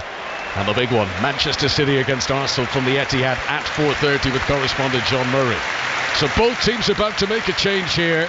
Warm applause around the stadium as Morgan Rogers and, as predicted, Alex Moreno make way. So Luca Digne will slot in at left back where Moreno was, and Zaniolo will come on in place of Rogers, who well, I don't think he is the finished article in terms of a defender, but going forward they have got a rough diamond here at Villa that they will enjoy polishing in the months and years to come. He looked very good in glimpses today. I'm surprised they've taken him off, I really am. I mean, it may be the defensive side to his game that Unai Emery, he wants to shore up that the defensive side between now and the end of the game, but Morgan Rogers was excellent going forward today. He had burst in behind. First thought was forward, first thought was to get forward and take players with him, and I'm surprised that the manager's taken him off. The change for Wolves will be in defence. Hugo Bueno is going to come on in place of Ryan Ait-Nouri. So Wolves have got two Buenos now. Multi-Bueno with Santiago Bueno and Hugo Bueno on the pitch for the visitors. Still 1-0 to Villa. And Gary O'Neill will be hoping for no bueno. Not no bueno. So Wolves desperately looking for a way back into the game. Paul Robinson watching with us here at Villa Park. This is 5 Live and BBC Sounds. Goal from Moussa Diaby in the first half. Kilman wins a header, gives it straight to Diaby. Low ball into the feet of John Duran, who came on as a half-time substitute for Ollie Watkins. Pau Torres now has possession. Left-hand side of the field as Villa come out in the first touch since coming on for Luca Digne over there. Digne, whose first ever Premier League appearance was against Wolves. That was back on his Everton debut in 2018. This is Zaniolo. Oh, that's a lovely turn. That was like a Zidane turn. Dragged the ball under his foot and took it with him. Now he bears down on the penalty area. He's got Diaby outside him. Konza's up there too to join in. Clip back in. Must be. The ball is over the net. And Aston Villa celebrate the second goal. That was brilliant. And Zaniolo was at the heart of it. There's 4 or 5 players who all huddled together in celebration. We mentioned that Ezri Konza hasn't scored a goal in years and years. He seems to be getting a lot of the celebrations down there for the last touch, but in truth it was to barely touch it over the line. That must be one of the most close range goals you'll see in the Premier League this season. Konza takes the applause, his first goal in 2 years, and it's Aston Villa 2, Wolves 0. Zaniolo making an instant impact. Absolutely fantastic by Zaniolo down this left-hand side. Does so well. What a fantastic turn. And what it is Konza down the right-hand side. He goes to lift the ball to the far post. He's looking for his teammate John Duran at the far post. Konza's just outside the 6-yard box. He flicks it up in the air, hoping to find his teammate at the far post, when actually it comes off the outside of his boot. Konza lifts it over the goalkeeper, lifts it over everybody, and the ball drops into the far right-hand corner. Incredible. He's so close. He's an inch or two from the byline, but he manages to somehow, probably unintentionally, let's be fair, thread it through the eye of a needle. John Duran would have put it in anyway, and Duran has made a tackle at Kilman, and it's all falling apart for Wolves. Here's Diaby, 2-0 to Villa. Zaniolo, saved by Sarr, and the goalkeeper does well the second time, and the pendulum has firmly swung in Villa's favour now. Look at the atmosphere around Villa Park. There's some pyrotechnics have been let off, there's smoke in the air. The vocal encouragement of a fan base who believe they're on their way to the Champions League next season. Incredible noise, incredible support from the Villa fans. It's amazing what a goal can do when they've just got that belief. The game was on a knife edge. Wolves were coming back into the game.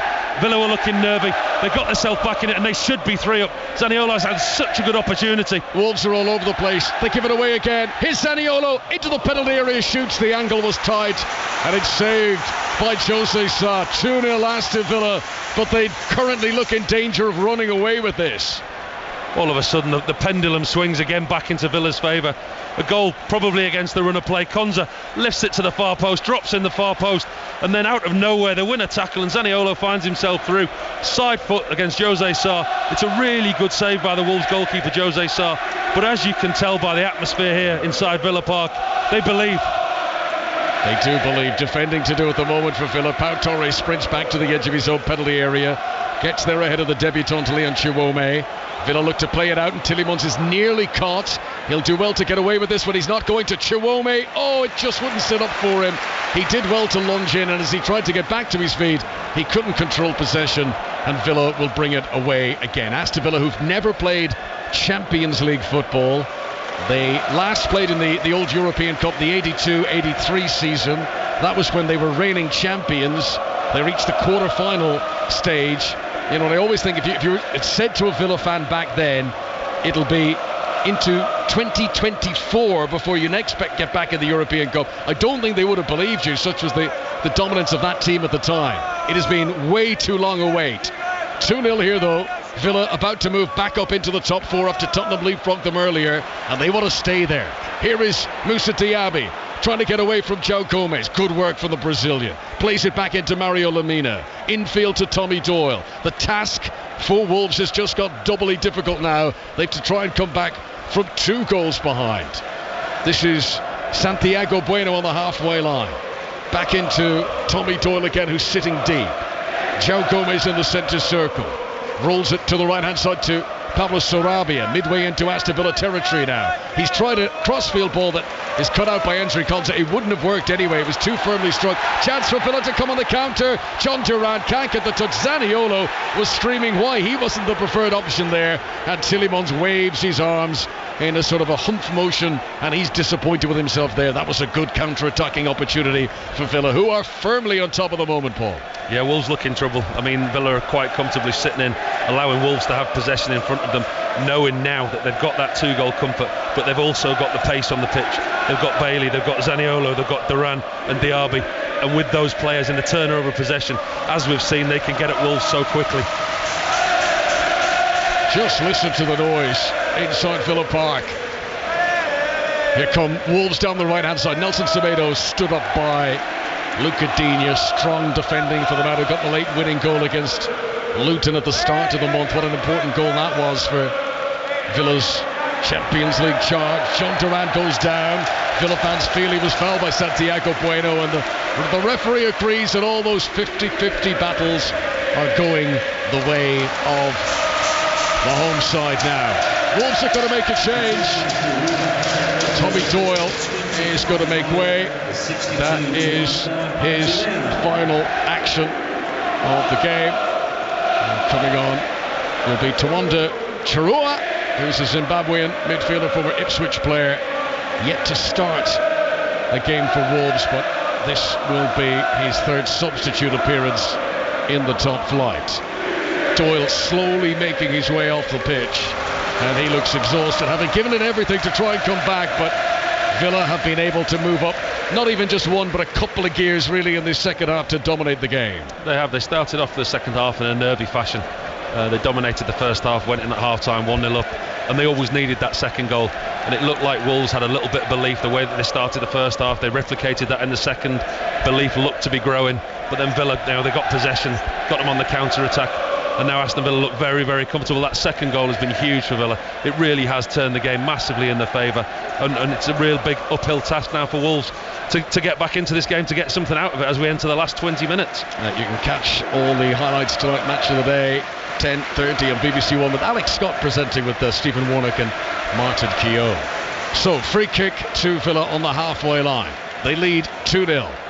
Douglas Luiz prepares to take it. Unai Emery, you wouldn't say he now looks fully relaxed. He still looks very much strung out down there as he stands with his hands at his hips watching his team progress down the left-hand side. Zaniolo and Digne have both made bright impacts since coming on, and Zaniolo's been fouled by Nelson Semedo. Increasingly here, Wolves are struggling to contain Villa. Looks really good, Zaniolo, doesn't he? Looks fresh, looks sharp. And the substitutions what Unai Emery has made, I mean, we questioned him taking off Morgan Rogers, but Zaniolo's come on. He's created the second goal. He's had a really good opportunity to score, and he's just won his side a free kick there in a really dangerous position. Similar sort of physical stature, Rogers and Zaniolo. They are tall, they are agile, they are strong.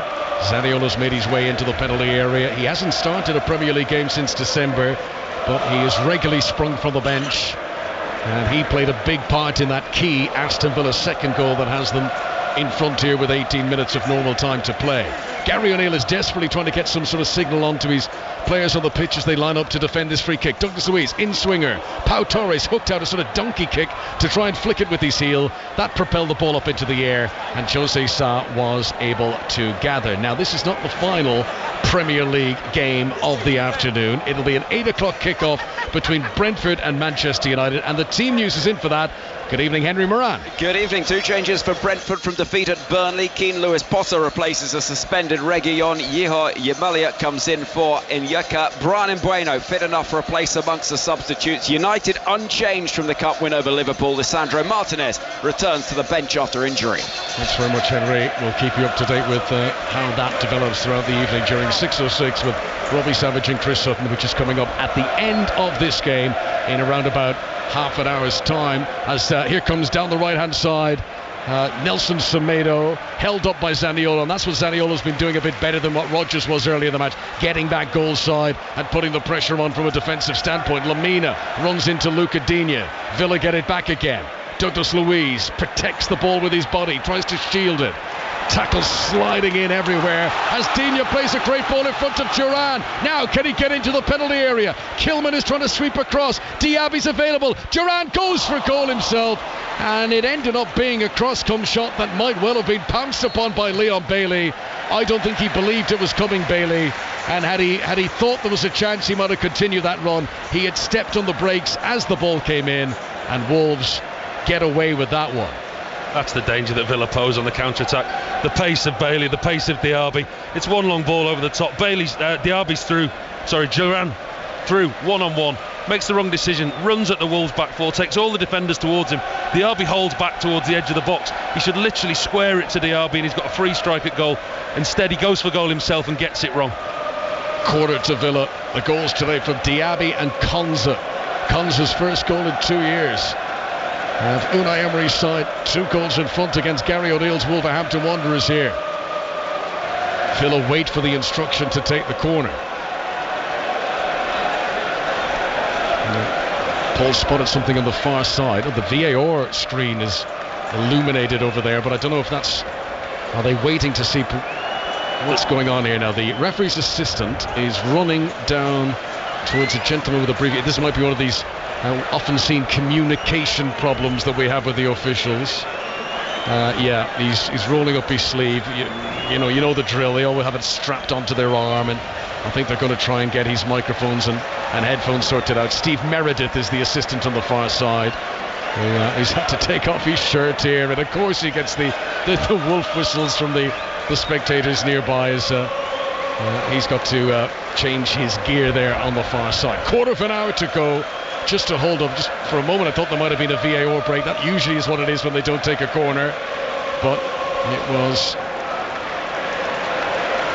put out of play for this Aston Villa corner, which they are still waiting to take on the right hand side. Well, we've got the break in play. A reminder of what's coming up tomorrow on 5 Live. We'll be on air from lunchtime. Liverpool against Brighton is the 2 o'clock kickoff. Full commentary on 5 Live. And then Manchester City against Arsenal. It's a huge day, Paul, tomorrow in that title race. And wouldn't it be great if it continues to be a 3-way battle right till the end of the season? Well, it's been intriguing, hasn't it? I mean, it's been an intriguing battle every week. We're getting important games, and you look at the fixtures, what those 3 teams have got to come between now and the end of the season. There's a lot more twists and turns. Tomorrow's not going to define who ends up as title winners, but it's a magnificent game that we've got to look forward to at the Etihad, with Arsenal going there, a completely different proposition to what they were this time last year. Liverpool still in it, very much still in it, and there's 3 teams now. It's very, very difficult to call who's going to win it. Absolutely, so many good battles across the field in that game. I'm very much looking forward to Rodri against Declan Rice for one. We're not missing any live action here. Steve Meredith, the assistant on the far side, is still getting his Batman utility belt re-equipped by a young man who's coming to work today. He didn't know he was going to be such centre stage, this young man who's the technician trying to put on all the equipment and trying to make sure that all the wires and microphones are correct, and now suddenly finding centre stage with a camera in the face. Meredith's going to put back on his shirt, and we are ready to get back underway any moment now. This delay will all be added on to the stoppages at the end of the match. Aston Villa 2, Wolverhampton Wanderers 0. Chance to look at that Ezri Konsa goal again on the big screen. He's definitely trying to cross it from the byline on the right, but it goes over the goalkeeper and loops into the far corner of the net. The defender did get back, tried to shove it away, but the ball had clearly crossed the line. Okay, I think we're back and ready. We're good to go. Corner to Aston Villa, right hand side of the Holt End. Joyous atmosphere around Villa Park, with the home team leading 2-0 against one of their near neighbours. Corners played into the penalty area. Chiwome tries to clear it away. Appeals for a handball. Play on to the referee. Diaby crosses from the left, and it comes off Totti Gomez, and it goes out for yet another Aston Villa corner. They still lead here by 2-0. They're enjoying themselves now, the Aston Villa fans, aren't they? They can see the finish line coming. They're very, very comfortable, in full control of this game at 2-0. Looking forward to the last 10 minutes. The Holt End's in full voice. Villa getting corner after corner and continuing with good possession. This corner's from the left as Villa come forward, so Douglas Luiz will take this one. There's no one marking Diaby at the far post here if Douglas Luiz spots him. It's played in towards the near post. Joe Gomez heads it, and that goes out for a third Aston Villa corner in succession. This will all be frustrating for Wolves, who are in the hunt for a European place themselves. They've already seen Newcastle win today. They know Brighton above them are playing Liverpool tomorrow. But as things stand, Wolves are going to be leaving here for that short 12 or 13 mile journey home with nothing. Here comes the latest corner. Douglas Luiz, the Brazilian, short run up, same angle at the front post, comes off Santiago Bueno. Corner number 4 in a row. That's incredible pace what Douglas Luiz has got on that ball there. He's whipped and dipped that corner and everybody's missed it at the near post. It hits Bueno. I don't think he knows much about it. That ball could have gone anywhere. It could have ended up in his own net as well as it did just to the right of the upright. I mean, this is about as loud as I can remember hearing Villa Park in modern times. The fans are thoroughly enjoying this, and I think the local rivalry derby element to it is a huge part, as the corner this time is too close to the goalkeeper, and Jose Sa is able to gather. After this, Villa have quite the game on Wednesday. They travel to the Etihad to play Manchester City. Next weekend, Brentford come here in the Premier League, and that's followed by the visit of Lille in the Europa Conference League. Villa have got some really big games to come. They've got Manchester City and Arsenal as 2 of the next 4 games. The game against Ajax in the Conference League, that was a real throwback, wasn't it? I mean, you see those two European giants of past, if you like, playing against each other. And the European competition has been fantastic for Villa this season, and to be where they are in the league and still go deep into a European competition has been another really good achievement for the manager. There could yet be some European silverware celebrated here at Villa Park by the end of the campaign, but it is going to be a drag on resources, which Villa need now across their European exploits and domestically to stay in the top 4. Wolves next few games, by the way, they're away again on Tuesday. They travel to Burnley, then it's West Ham at home next Saturday. That's followed by Nottingham Forest away. Free kick to Aston Villa here near the halfway line. We're into the final 10 minutes now of normal time. There will be considerable stoppages, though. We've had quite a few delays in this second half. Ezri Konsa, one of Villa's goal scorers today, gives it to Leon Bailey on the halfway line. He cuts in field of Hugo Bueno. Bailey gets it back again. Good footwork. Konsa challenged by Chiroa, and that is going to be a free kick. And then Chiroa doesn't retreat away, and that's a needless booking. Free kick to Villa. He stood on the ball, wouldn't allow Villa take it, and he gets a yellow card for that, youngster. I think he had to, looking at where the free kick was. Konsa got up, put the ball down really quickly, and Bailey was on his bike again. He was gone. Konsa had a free pass into Bailey, and he cut into the box. I think the youngster had to take the booking then. The Wolves are about to make at least one change. It might be 2 or even 3, actually. There's a whole lot of activity going on in that technical area down to our right hand side. Zaniolo here is putting pressure on Semedo. Battle the 222s. Zaniolo wins it into the penalty area, pulls it back, stretching. Hugo Bueno prods it away only as far as Douglas Luiz. He gives it to the right hand side to Diaby just outside the Wolves penalty area. That's good defending by Joe Gomez, who's been one of Wolves' better players today. And then it's a handball, I think, by Diaby as he tried to control it, and that's going to be a free kick to Wolves. And this, even with the scoreline now heavily in Villa's favour, it remains a good watch, this game, as 3 substitutes prepared to come on together for Gary O'Neill and Wolves, but not quite yet. 8 minutes of normal time to go. And the substitute for Aston Villa, Zaniolo, he's the one that's made the real difference for me. He's made a real impact since coming on. His reading of the game, his ability in the final third, and his quality. He just looks so good on the ball, his vision. He's made a real impact since he's come on. Hugo Bueno down the left-hand side gives it into Joe Gomez, back to Mario Lemina, across to Santiago Bueno, midway into the Villa half, plays it high into the penalty area, too high, and easy pickings for Emi Martinez, who comes out and gathers it. He made a great save in the first half, Emi Martinez.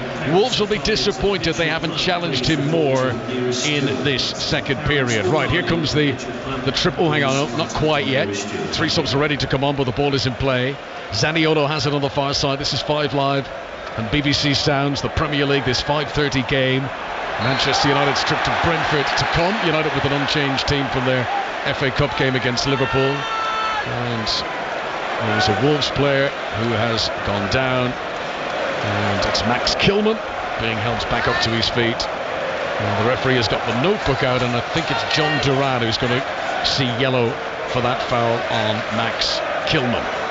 Yellow card for both of them, so Kilman obviously reacted. Aston Villa 2, Wolves 0. It was Kilman coming through the back there of John Duran. John Duran didn't like it. It was a free kick initially given, but then as Duran was going down, he just felt the need just to lean on the back of Kilman's head, which the referee saw, and he called it right, actually, the referee. So here come the changes. First of all, it will be Chiwome going off, the number 84, the 18-year-old who's made his debut. Nathan Fraser will lead the line, the young Irish under-19 forward who comes on. He's had to really dig deep into the youth team, Gary O'Neill, in terms of strikers at the moment. Nelson Semedo is being hooked for Matt Doherty, so that's like for like at right wing back. And João Gomes will make way in midfield so that Boubacar Traoré can get the closing stages of this game. João Gomes, who's impressed today, but beginning to run out of steam. So those are the changes for Gary O'Neill. He can only hope that they can make the sort of impacts that Unai Emery's substitutes have made in this game so far. 2-0 Villa lead. It's got the feeling of a game that's over, hasn't it, from an Aston Villa point of view. You can get a feeling of the atmosphere. The Villa fans are delighted. The team's played well. They've got the second goal, but it's going to take something special from Wolves, and that's what Gary O'Neill's done now. Changed his formation. He's gone to more like a 4-3-3 in possession. They have to do something if they've got a chance of getting back in this game at such a late stage. This has been more like it today from Wolves. The performance that they needed after some shaky performances recently. They had that incredible run from, I think it was last March through to December, where they won 15 home league games in a row. I mean, that is fantastic, almost, unsustainable form. No team is ever going to, even the Invincibles didn't go on a run like that. But just recently, just 2 wins in the last 6 Premier League home games, and that's why Unai Emery has needed this sort of performance, a dominant one against Wolves, who haven't been bad themselves but have just been outclassed. Traoré, recently on as a replacement for Wolves, tries to clear it away, but he can't get away from Duran, and the ball goes out of play on the far side for a throw into Wolves. We're into the last 5 minutes, stoppages 2 though. There's probably the bones of a quarter of an hour still to play. Been really impressed with the forward play from Villa today. The likes of Bailey, Zaniolo, when he's come on, he's made a real difference, like we've said. Watkins in the first half came off at half time, suspected he's carrying injury, but the pace of Diaby and Duran when he's come on, they look a real threat. They're quite happy to sit in shape, but when they win the ball back on turnover, they spring, and they've got real pace and power to do that. They look a real threat when they're on the counter-attack. Diaby's goal in the first half, Ezri Konsa's goal in the second half. What a week it's been for Konsa. His England debut, on as a sub against Brazil. Then in midweek he starts for England for the first time against Belgium. Now today he gets his first Premier League. I mean, he won't be able to sleep tonight, will he? He's living the dream, Ezri Konsa, hoping that this role is going to continue. Kilman has possession for Wolves inside his own half. Ship has sailed, I think, for Wolves today. They're playing it around. They're trying to convince that they've still got forward propulsion, but Villa have just been able to outmuscle them, outthink them. They look beaten, don't they? The Wolves look down and out. They look devoid of ideas. It's going to take something special, as we said before, for them to turn this game, or at least to get some kind of a spark. Here's Traoré, number 6 for Wolves. That's a good ball to Hugo Bueno on the left-hand side. Konsa comes out to try and close him down. Doherty gets up and the header is over the top. Wolves' best chance in some time. A Matt Doherty header from the edge of the 6-yard box, but he had to jump so high he couldn't get that extra leap to then be able to direct the header downwards. And Matt Doherty, who has scored 1 Premier League goal since returning to Wolves from Tottenham, was not able to make it an exciting finish here, but putting that a little bit lower. Change coming for the home teams now. Irabunam is going to come on in place of Diaby. Moussa Diaby, who set Villa on their way with that important goal in the first half. Yeah, he's been good today, and you can see the standing ovation that the Villa fans have given him. I think Unai Emery just giving him a rest just to make sure that he comes out of this game unscathed, ready for the busy fixture list ahead, because Villa have certainly got themselves back on track today if it stays like this. Tim Irabunam comes on. This is his 6th Premier League appearance of the season. They've all been off the bench. And the 20-year-old just slot in with some fresh legs into the midfield now for these closing stages at Villa Park. We're live in Birmingham, 6:06 to come on BBC Radio 5 Live. Traoré wins it back for Wolves in the midfield. Doherty, no way forward down the right-hand side, so he's forced to retreat. Back to Kilman, and ultimately all the way back to the goalkeeper, Jose Sa. Wolves trying to come, but they're making hard work of it to break up to the halfway line. Konsa comes in to challenge Hugo Bueno. Both teams appealing that the throw-in should be theirs. The officials give it to the visitors. Hugo Bueno's throw into Lamina. Nathan Fraser, the teenager who's just come on, trying to sprint after it. He got his first senior starts in the last 2 games, Fraser. He started the last Premier League game, the 4-3 defeat to Manchester United, I think it was, and then he started in the FA Cup as well, but it was his youth team colleague Liam Chiwome was given the starting role today, and Fraser, who's finishing the match.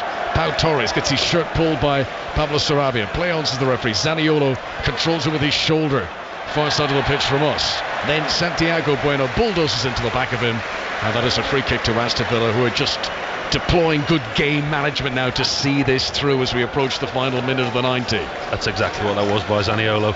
Very aware that he had the Wolves defender behind him. He knows in the area of the pitch that he's in. He just invited the foul, won the free kick for his side, who again get comfortable possession deep in their own half.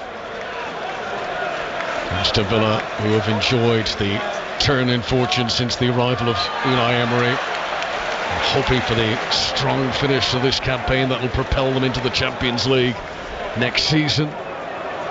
They only had 30% possession against Tottenham the last home game here. It's been much better today than that 4-0 defeat. This has been much more like it from Unai Emery's team.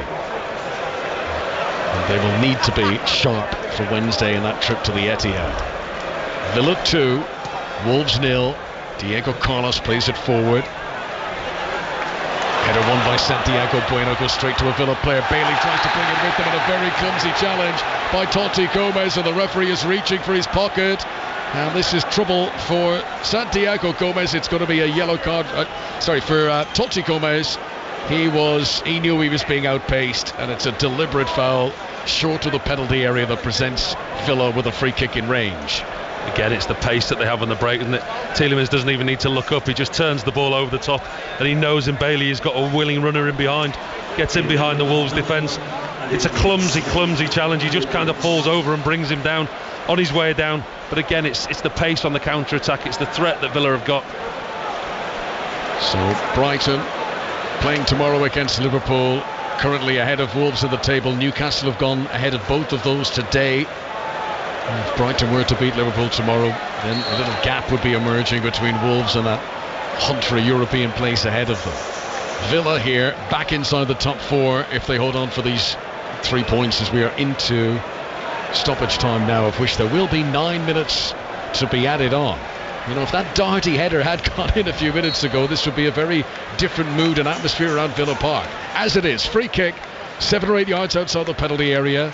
Tielemans and Douglas Luiz standing over. Douglas Luiz chips it in, looking for Pau Torres. Good header by Doherty. Zaniolo tries to follow up a shot. Not enough room for that. It's charged down. The Italian will get a second chance here outside the penalty area, left hand side as Wolves come forward, as Villa come forward.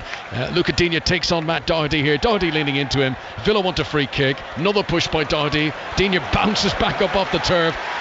Villa fans enjoyed that, and somehow they've managed to hold on to possession of the. Ultimately, Traore is able to get it back for Wolves, but there has been a hunger about Villa today. They're fighting for everything at the moment. Crossfield clearance will pick out Hugo Bueno on the left-hand side. He's got Totti Gomez making ground outside him. Into stoppages at Villa Park. Poor touch by Traore. And that sort of sums up Wolves' day as their attempts to get back into it peter out once again. We've already played 2 of the 9 minutes being added on. We've got to admire Aston Villa today, the way that they've committed themselves to the cause, the game plan, and even now into the 93rd minute in injury time, they're still pressing high, they still want possession, they still want to get the ball back and retain possession this late in the game. Much to discuss with Robbie Savage and Chris Sutton on 606, coming up very shortly on 5 Live. You can get on the air. 08085 909 693 is the number to call.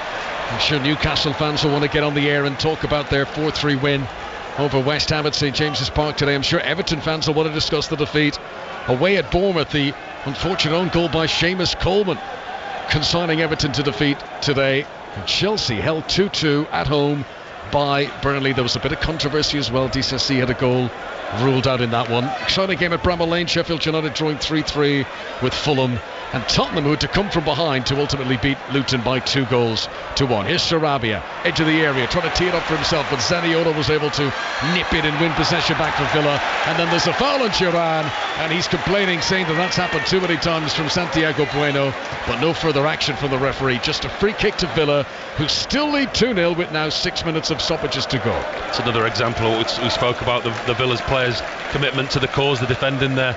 You know, Zaniolo's come on, he's created the goal, he's got an opportunity for himself, but that's him there in the 94th minute, back in his own 18-yard box, defending just to make sure that his team try and hang on to this clean sheet.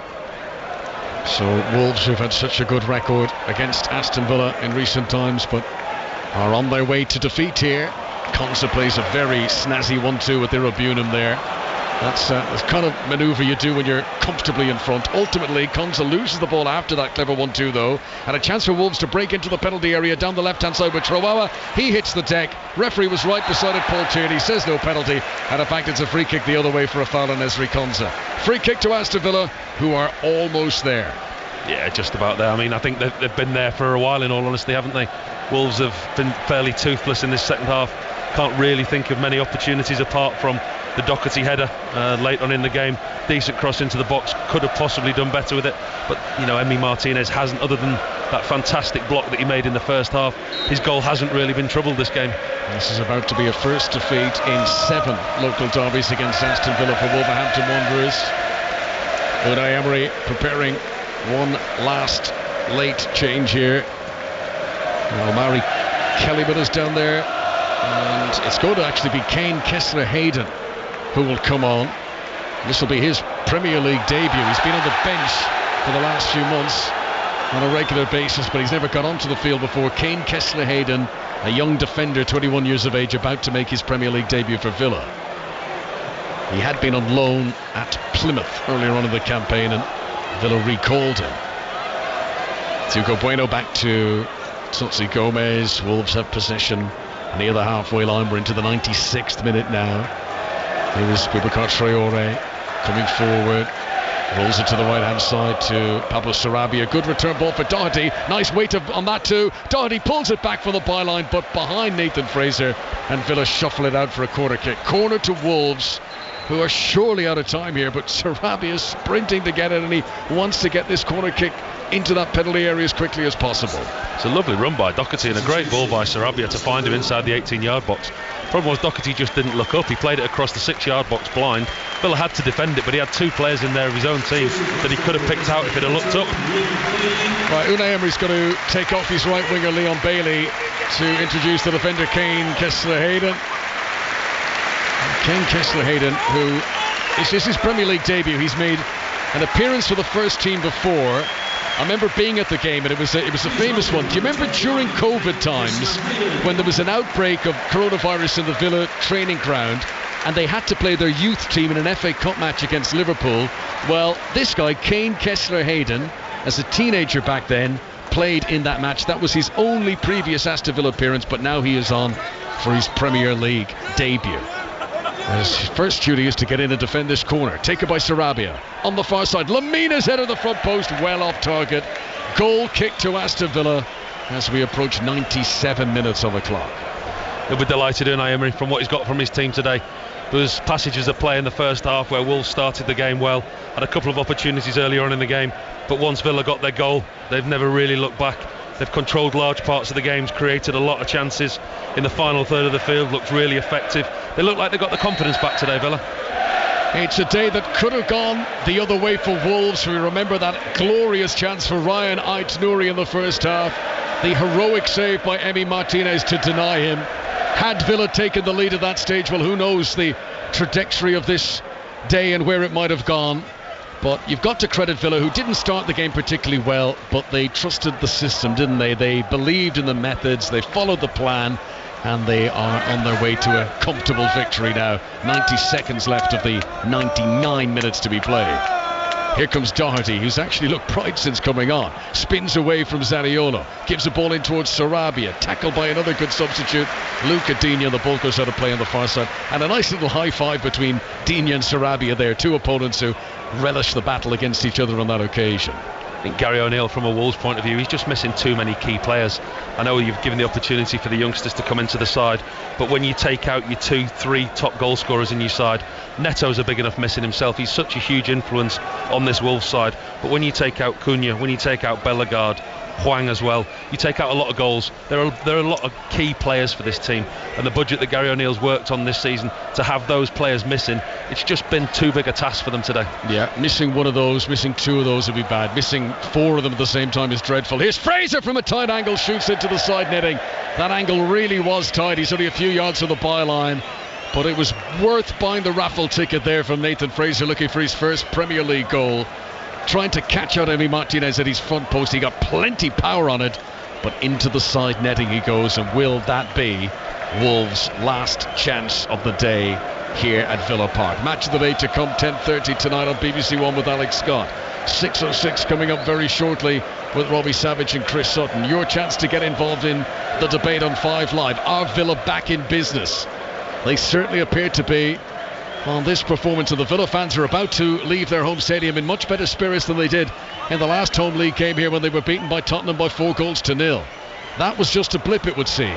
Here is Pablo Sarabia coming over the halfway line for Wolves, challenged by Irabunum. That's very neat and tidy by him.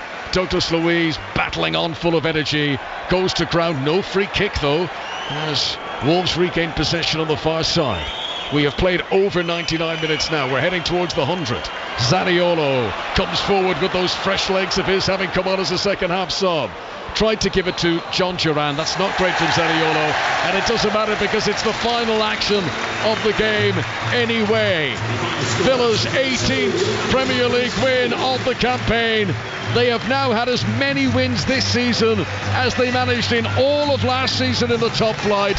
For Wolves, it's 3 defeats from their last 4 games now in all competitions. It's back to the drawing board a little bit for Gary O'Neill, who can't get those forward attacking players back fit again quick enough. But today, Paul Robinson, is Villa's day, and they're back into the top 4.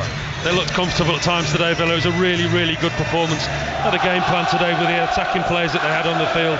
The pace on the counter-attack is what they did. The substitutions that Unai Emery made impacted the game, Zaniolo in particular.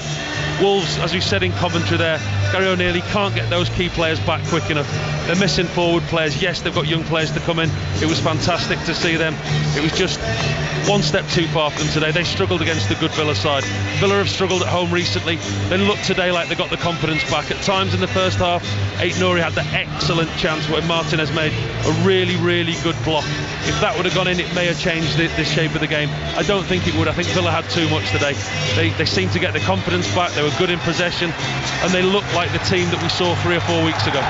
It's only the second time since their return to the Premier League in 2019 that Wolves have lost to Aston Villa. It's a significant win for Unai Emery, the first time that he's ever recorded a win against Wolves as a Premier League boss. He never did it with Arsenal in the past. And for Villa, a first Premier League home win over Wolves in 20 years. The atmosphere has been great here all season. It has felt particularly good today with local rivals in town.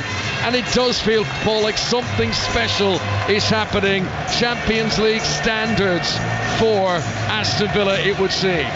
It certainly seems they've got the confidence back. They get themselves back up into 4th place today after a really good performance at home. You look at the fixtures they've got to come. They've got to go to the Etihad on Tuesday night, a really tough game against Manchester City. Then they're at home to Brentford. Then they've got the quarter-final against Lille. But the impressive thing for Aston Villa is they're going deep into European competition while challenging for Champions League places. Well, thanks very much to Paul Robinson. Been great having Paul with us here at Villa Park this evening on 5 Live. A 2-0 win for Aston Villa. Goals from Diaby and from Konza. 6:06 is on the way with Robbie and Chris at the other side of news on 5 Live.